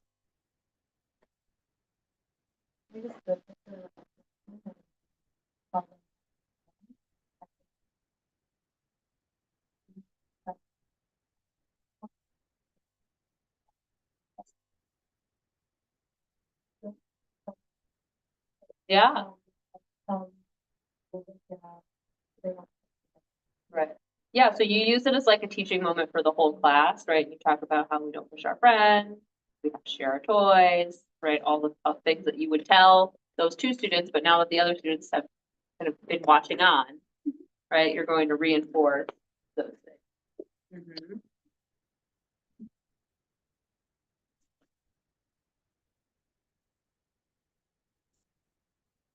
All right, how about?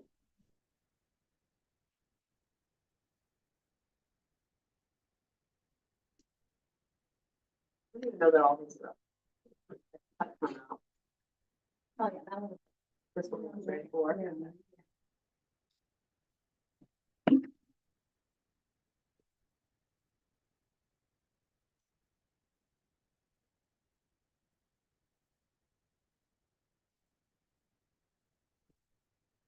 All right, so what's going on in scenario 4?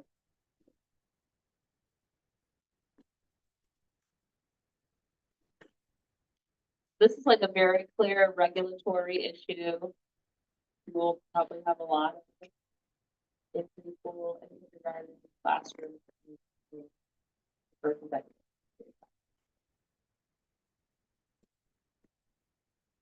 Running off the bat, we're really.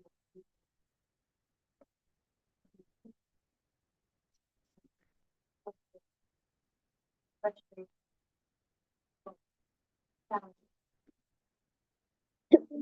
I think what, I would have her calm down first, obviously she's crying, she's very frustrated. And then just kind of give her a minute, you know, to kind of reflect her and so able to talk to the talk. Maybe let me know what it was that was challenging with the puzzle. And then just talk to her about, oh, like that. Puzzle, and you might think that's hard for you, or would you like to do one independently, or would you want someone from the group to help?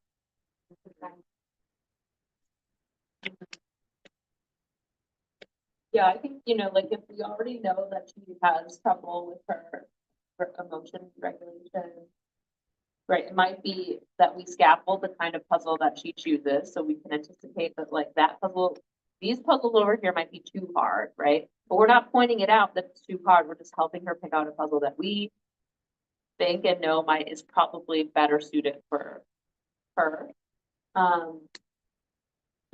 Maybe have her do them with like a buddy, have someone help and scaffold that. And again, right, I think like you were saying earlier, right, that there's like teachable moments here and that we're to be supportive of our classmates if they're feeling sad, right? So because everyone starts kind of watching, right? So it becomes like a distracting thing in the class. And yeah, I think like working with Mia all the time, right? With like her regulatory issues, right? And helping her create those,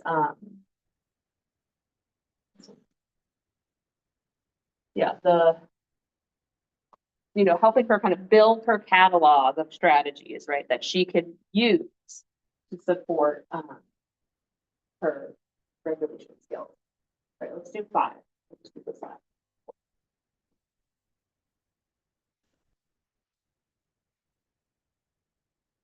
Right, so Ben is bored, not engaged. What do we do? Let's say he's the first grader.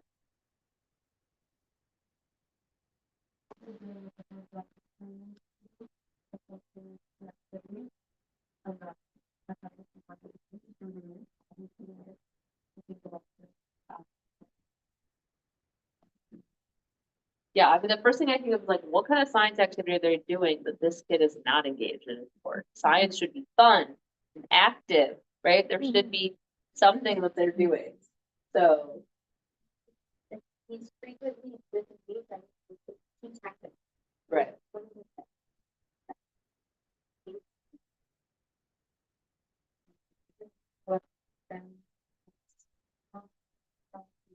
It's official.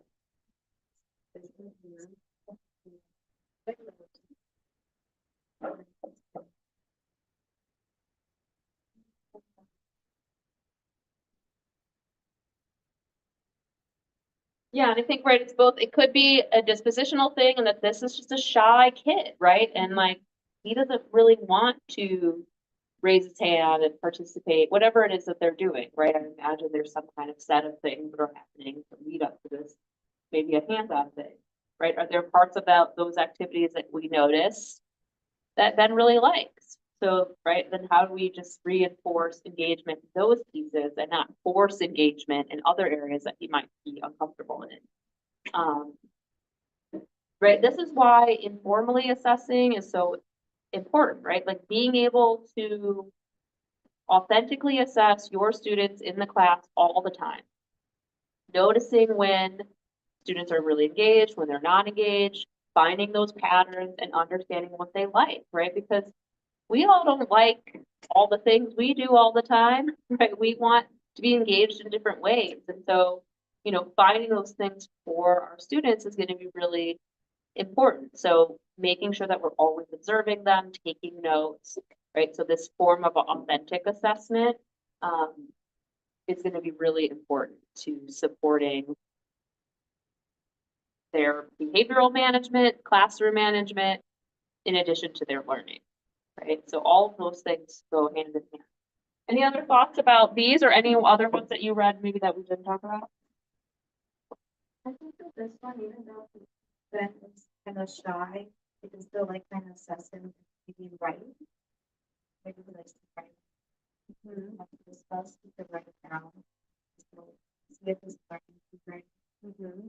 Yeah, we can give all of our students a little whiteboard, right? They can write things down and then hold it up, right? You don't have to like verbally have to engage or raise your hand to participate or be engaged in a lesson.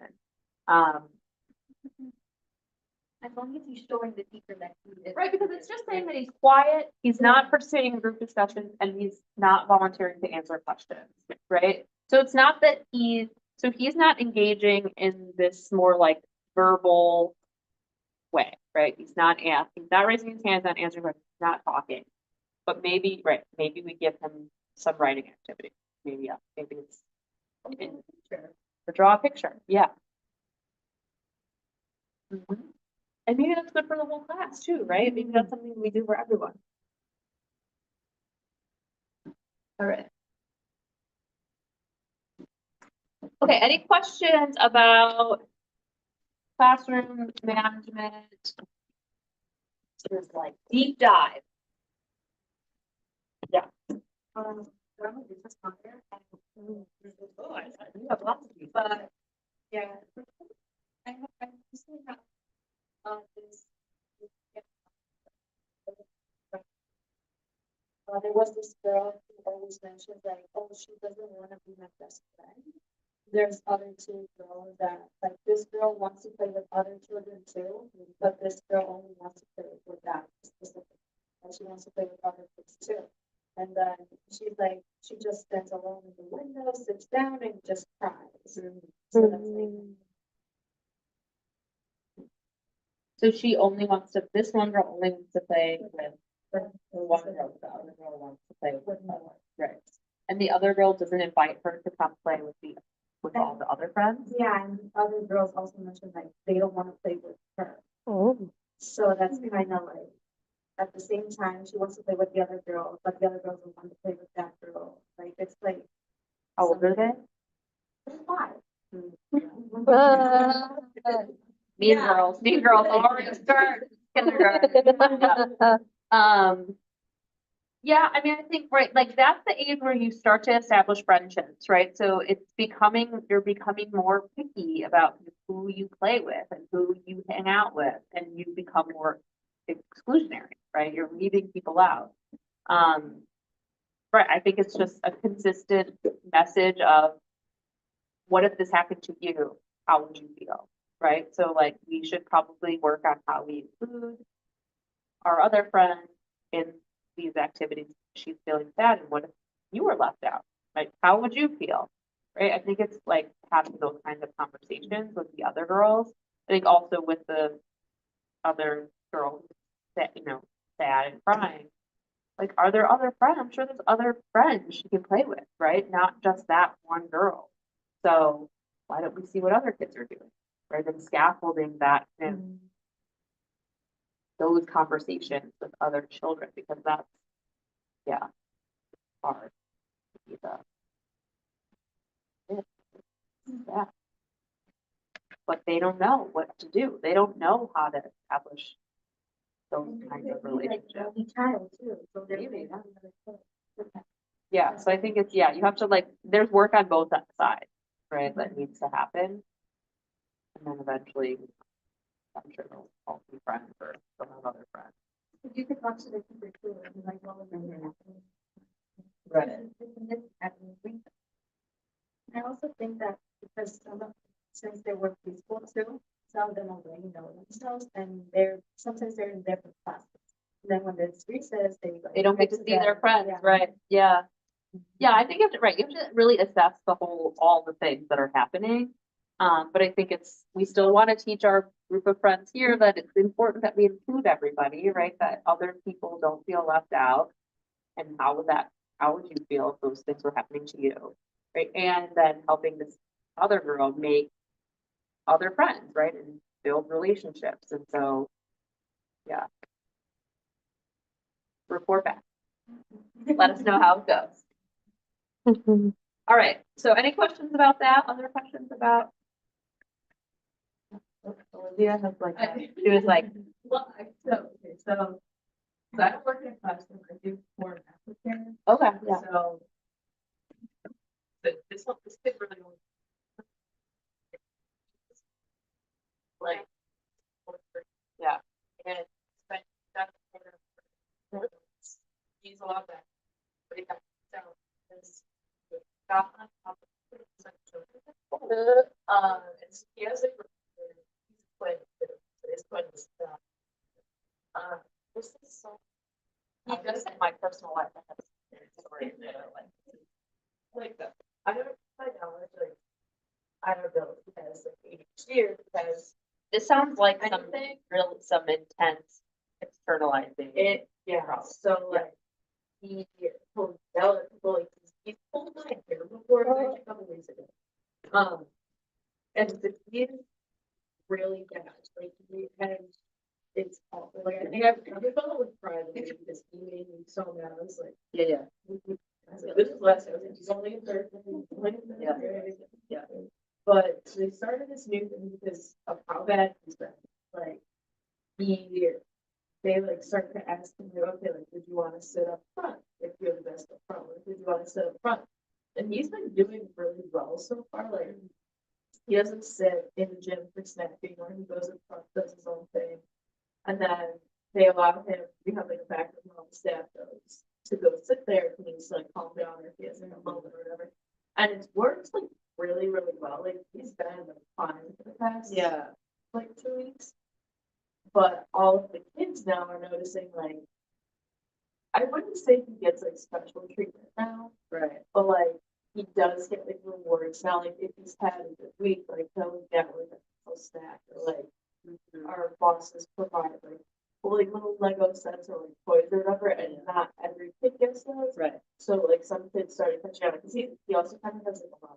So like he's like going telling kids like, oh like I got this because I was good, I got that because I was good. And there's some like amazing kids in those programs that don't get those things. Right. So a lot of the kids are like they've started to ask, like they're like, what's his name is Charlie? Yeah. They're like, Charlie, he's bad sometimes, but you guys still give him this. So a lot of the kids now have been catching on, like, why does he get that if he's good for a week? Yeah, Like, I he's think bad? like external rewards is not great. I think like that should be like limited for all the kids in his grade get, right? Like, you have like a treasure chest or something, right? And like everyone, and there's like a collective chart so that it's not like a call out. So it's like we all have to do the things we're supposed to be doing, right? Listen to the teacher, whatever that they said, right? Like, Started really well. Like he wasn't talking about it, so it's kind of like a down low kind of thing. Like he knew I he would mean, get this, sounds, but then he started like. He's probably got comfortable with it. And he's like, oh, I mean, I'm wondering if he's been diagnosed with some kind of Yeah. like external, like, a thing called ECED, and it has like all the children's information on there, and then it does have if a student's been diagnosed with something. and he has nothing. I haven't looked recently, probably look when I go back tomorrow, Yeah. but like to my knowledge, at least from last year, he hadn't been diagnosed. But I could probably Yeah, I mean, it's so hard, right? It's like, it could be an externalizing problem. It could be something's happening at his house. Like, like, it's so hard to know. That's so I only started working there last year. So he's a twin. They're both in fourth grade. They have an older brother who's even worse than Charlie was. He got kicked out of the program permanently. Okay, so Because there's he, like, obviously something going on with this family, and Yeah. there's probably something at home that is like, and that's like causing there's, some of this. As of recent, Charlie has, and like, he used to fight with just any kid, like, oh, not like, he didn't know it. He slapped the girl too. Yeah, and, but like. What school is this? It's in Park Ridge. Yeah, yeah, I don't know what is going on, but like the dad and the mom don't, every time like, so I'm not a supervisor, my two friends are. So they, when we let the kids out to go, like, they always walk outside and every time I see the parents, they're like, yeah, they kind of like toss their head, like they know that like they're gonna get something, but like the brothers fight a lot, like I actually, I like, he doesn't. So I was just like coming back, I was standing outside and like, you know, I had like the megaphone talking to. Right. And I'm standing up there, there's not that many kids left, and I turn towards this like, they call it dog out. It's like some game. Right. And I turn towards there, just the last second, and it's Charlie in his brother bed. And as I'm turning, at the same time, I don't know if anybody's ever seen the Step Brothers, but do you know the scene where they have the baseball bat and the golf club and they clock each other? Well, with their fists, they both open hands, block each other like that in the face. I was like, and so I had to follow my God. This is like, okay, so this is like a worst case scenario. I mean, you might, so in most schools, I'm sure there's like the AP or there's some disciplinary role, right, of who deals with these kinds of things. Yeah, I mean, if it's all these kids, I mean, this is what seems like a bigger home issue. There could be some other like undiagnosed behavioral problems, but man, that's wild. Oh yeah, every day it's like What's up with those twins though, man? No, I have my son has a bunch of friends that are twins, and I'm like, yeah, let's get a couple more. hurts. Yeah. And it's like, you don't know how the parents are handling it. Obviously, the parents, you know, you have to also like, I'm sure the parents have heard this 500 times because apparently every kid in their house is rotten. And so it's like, right, just, yeah, I mean, at some point, it's like, it is hard, it becomes really hard to manage. And that's why kids get kicked out of their schools, right? Because it's like, you've done everything you can. And if the parents and the family isn't going to work with you, then it's like, it becomes really hard to try to manage. Like, you can't manage that behavior at school. It's so disruptive. It's dangerous to them, to other children, to staff. You know, I mean, it's just, yeah, man. I see him tomorrow morning. All right, all right, we got updates. We got updates. Okay, so, all right, we're gonna transition. We might have to do some of this next week. We got a lot of stuff going on. Yeah. All right, so assessment. You will have a whole assessment class, so we will like thoroughly go into assessment, and you will also learn about assessments, particular kinds of assessments when you take other content methods classes. So where's the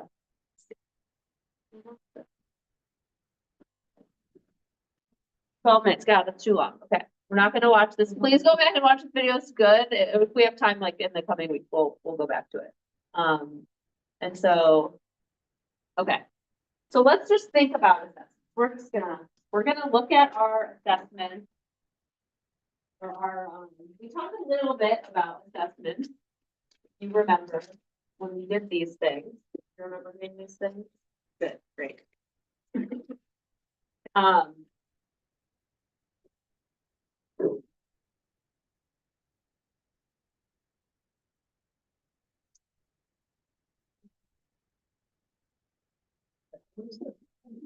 right, so, right, when we think about assessment, right, when you're thinking about assessment in your lesson plans, right, we really want to be thinking about how that assessment is aligned with our objectives, right? How is this actually going to measure quote unquote children are learning?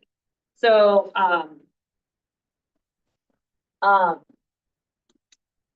so assessment is both some kind of activity, probably, right?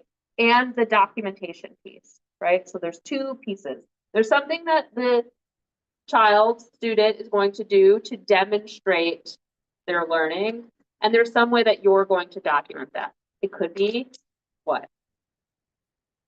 What's an assessment?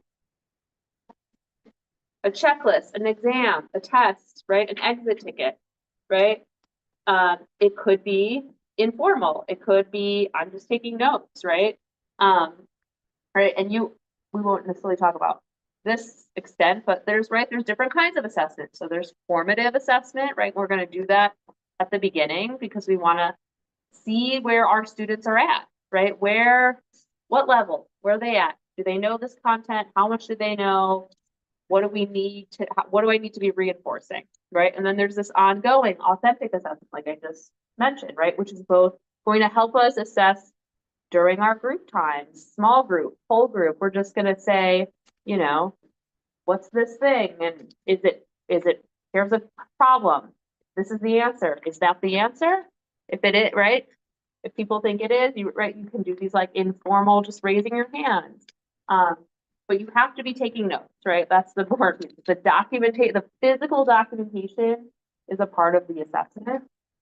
And then obviously summative, which we all know, right, is the biggest, right? That's the culminating assessment that you'll do at the end to really assess learning. And that is and we want all of these forms of assessment to be aligned to our objectives. So let's think, we kind of did this, I think.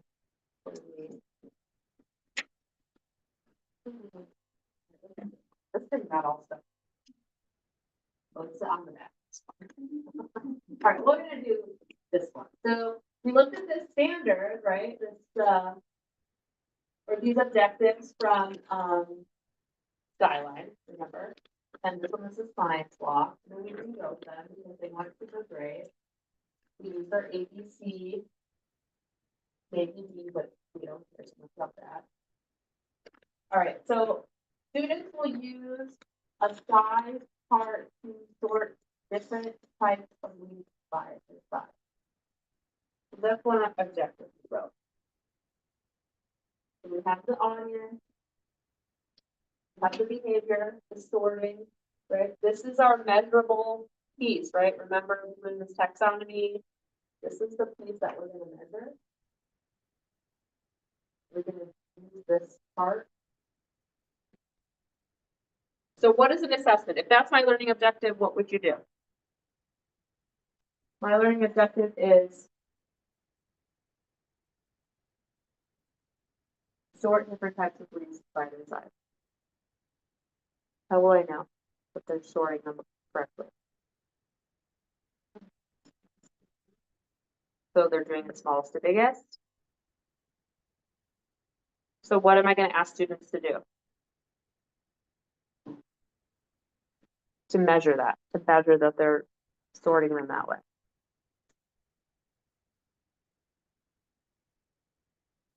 We have it, the condition is what's going to help us, right? The chart. So maybe we have some chart, there's some paper thing, right? There's like, we create this. We have a little, there's some kind of, there's just like some little thing, right? It's like small, big, right? Whatever. Looks nicer. You guys make something fancier, right? Take pictures. Right? And then they have their leaves from their nature walk that they just went on. And then they sort them on there. Maybe it's an art activity, right? Maybe we have them like use the little, they could trace it. They could, I'm imagining that like sticky paper, that clear, what's that, contact paper, right? And they put it on there and then they get into like a little, hang it in the window or something, I don't know. Right, but that is a documentation of their learning, of that objective. You want them to sort this, right? Then you ask them to sort them and you document that learning. And it could be that they are gluing the leaves on their paper and they're writing something, right, to talk about them. It could be that they're tracing them. But now you know, right, that they're able to sort. So that maybe all the small leaves are here, right? All the ones that are similar size. Maybe it's two, it depends on the page, right? This is what was. Oh, these are all kindergarten.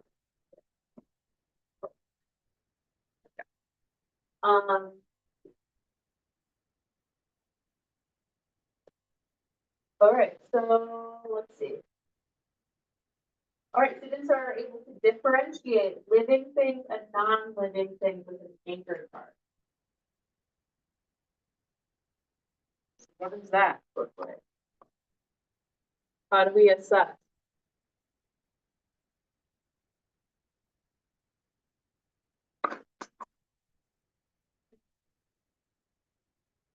This is what, like, Yeah. they've been living. Right. Have the kids like raise their hand to try to actually participate, they can name it either or have them name it old. They have them name one living and then one.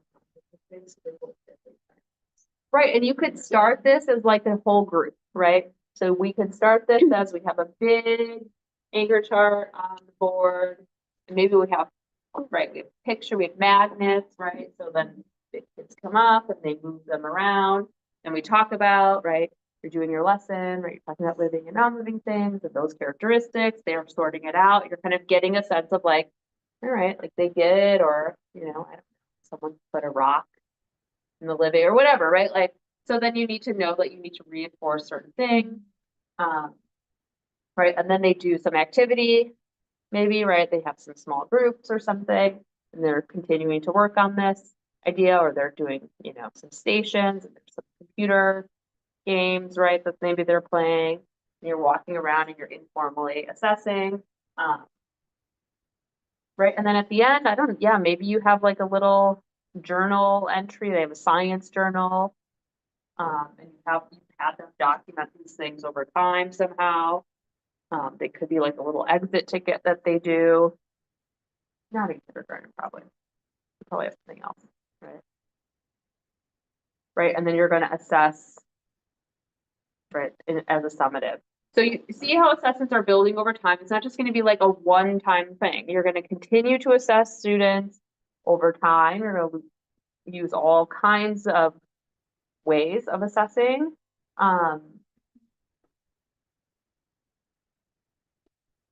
What else? Other questions?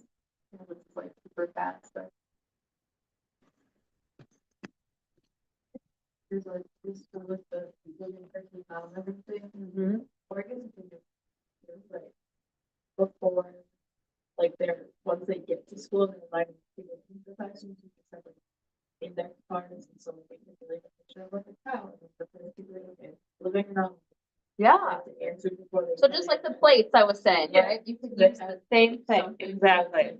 First thing that here in the morning. Mhm. You could do it, I believe too, so it's like the first thing they hear, they get their last. Right. Name.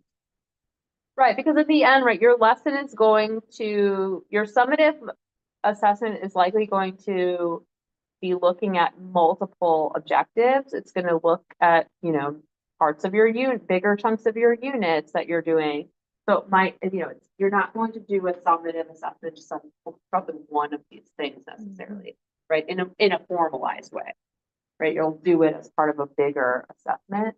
But it's really important, right? That's why objectives are so important. It's important that we write objectives that we can actually measure, because we need to measure them in our assessment. So if we're writing things that don't have these behaviors that are measurable, right? I see lots of people write, students will understand, ... whatever. How do I measure that? How do I measure understand? I don't know. There's like 100 ways I could measure this, right? It is not really measurable to measure understand, or the students will learn. I don't know what that means. I don't know how to measure that, right? Because it could be a million things. That's why we have to be super specific. We have to use Bloom's taxonomy. We have to use all those verbs, right? We need to understand the level at which we're trying to measure, because that will also vary, right? If I want someone to just be at the, lower end of that, it might be that they just tell me something, right? They can recite something that I've taught them. They can just say it back to me, right? Versus like really deep knowledge of something is going to require them to do other kinds of assessments, right? They're going to have to demonstrate their learning in a deeper way. So just, right, like think about those things when you're writing your assessments for your lesson plans. Think about the level that your objectives are written at on Bloom's taxonomy. Think about what that looks like in terms of how a student would demonstrate that kind of knowledge. And use the verbs. You got the verb list, right? Like use those. And make sure you're thinking about like the actual activity that it is. Could be just a test. And students are writing their answers down and you're grading it, right? But that is both the assessment activity and the documentation. When you think about checklists, right? Sam, you said checklists, right? Then thinking about checklists that aren't just like, yes, no. And some behaviors, that's fine, right? Like we want a child to be able to like hop on one foot or something, right? Like, and some are very just like this or that. But we want to see growth, right? So maybe having checklists that show kind of levels of that, right? So there's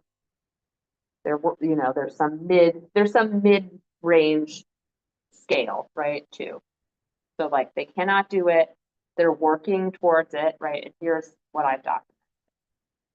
Because checklists are not super helpful without additional understanding. Is it important to know that they did a thing, this or that? I don't know, right?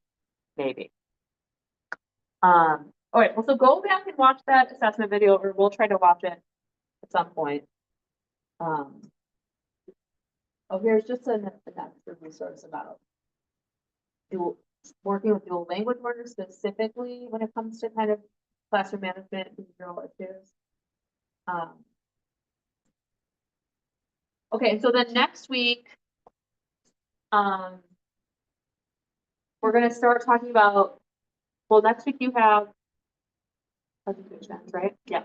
And then we are gonna start, we're gonna kind of switch gears a little bit and start talking about comprehensive curriculum planning, which is essentially the curricular domains. So thinking about how when we plan lessons, how we think about teaching the whole child, and we consider all of the various domains of learning that will happen in a lesson. For in your case, you're going to write a unit plan. And so this will be, we'll work on those unit plans. We'll start working on unit plans too. And if you haven't sent me your lesson plan, you want me to look at it in preparation for like your, the one you've been working on, we've been kind of working on. Happy to look at it. It's not required, it's not grading it, but you do have a key assessment.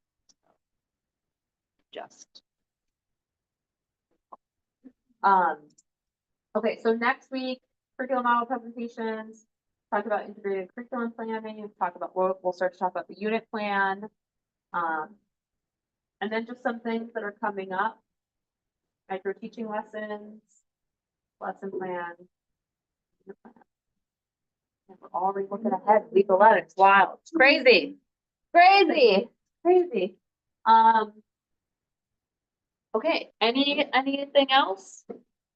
Any questions? Yeah, go back and watch the assessment video. Helpful, 12 minutes, not that long, but we just. All right. Bye. Have a good night. I'll see you next week.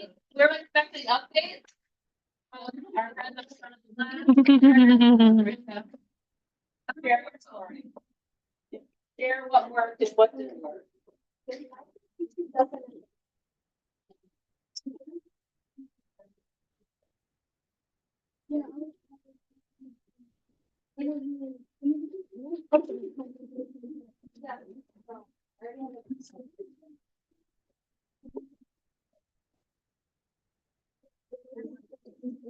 how did you? I didn't see anything. What, can you resend it? I didn't receive anything.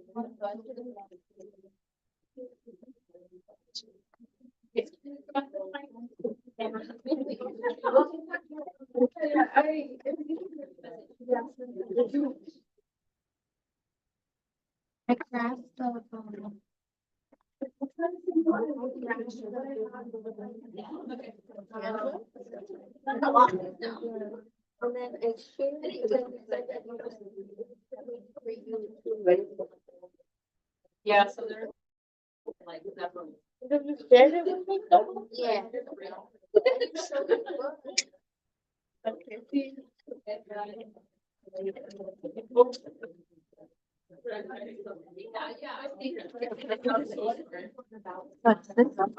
I haven't edited anything, but I did.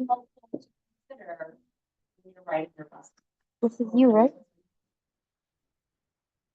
Yeah. So it still says pending invitation. Try and see if you can get it in your email. If not, what I'm gonna do is I'm gonna download it. I'm gonna take all this off and then I'll share it through through the NEIU. Yeah, yeah. Yeah, that's good. Do you want to keep the sheet? Yeah.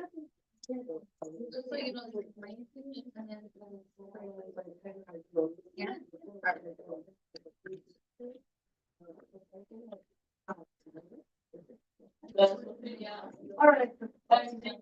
Yeah. So,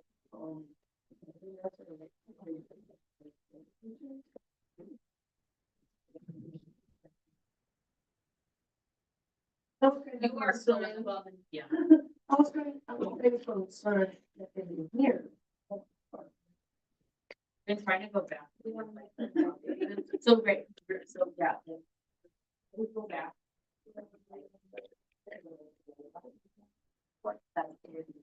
So like, this is the ones I did. in Class. So.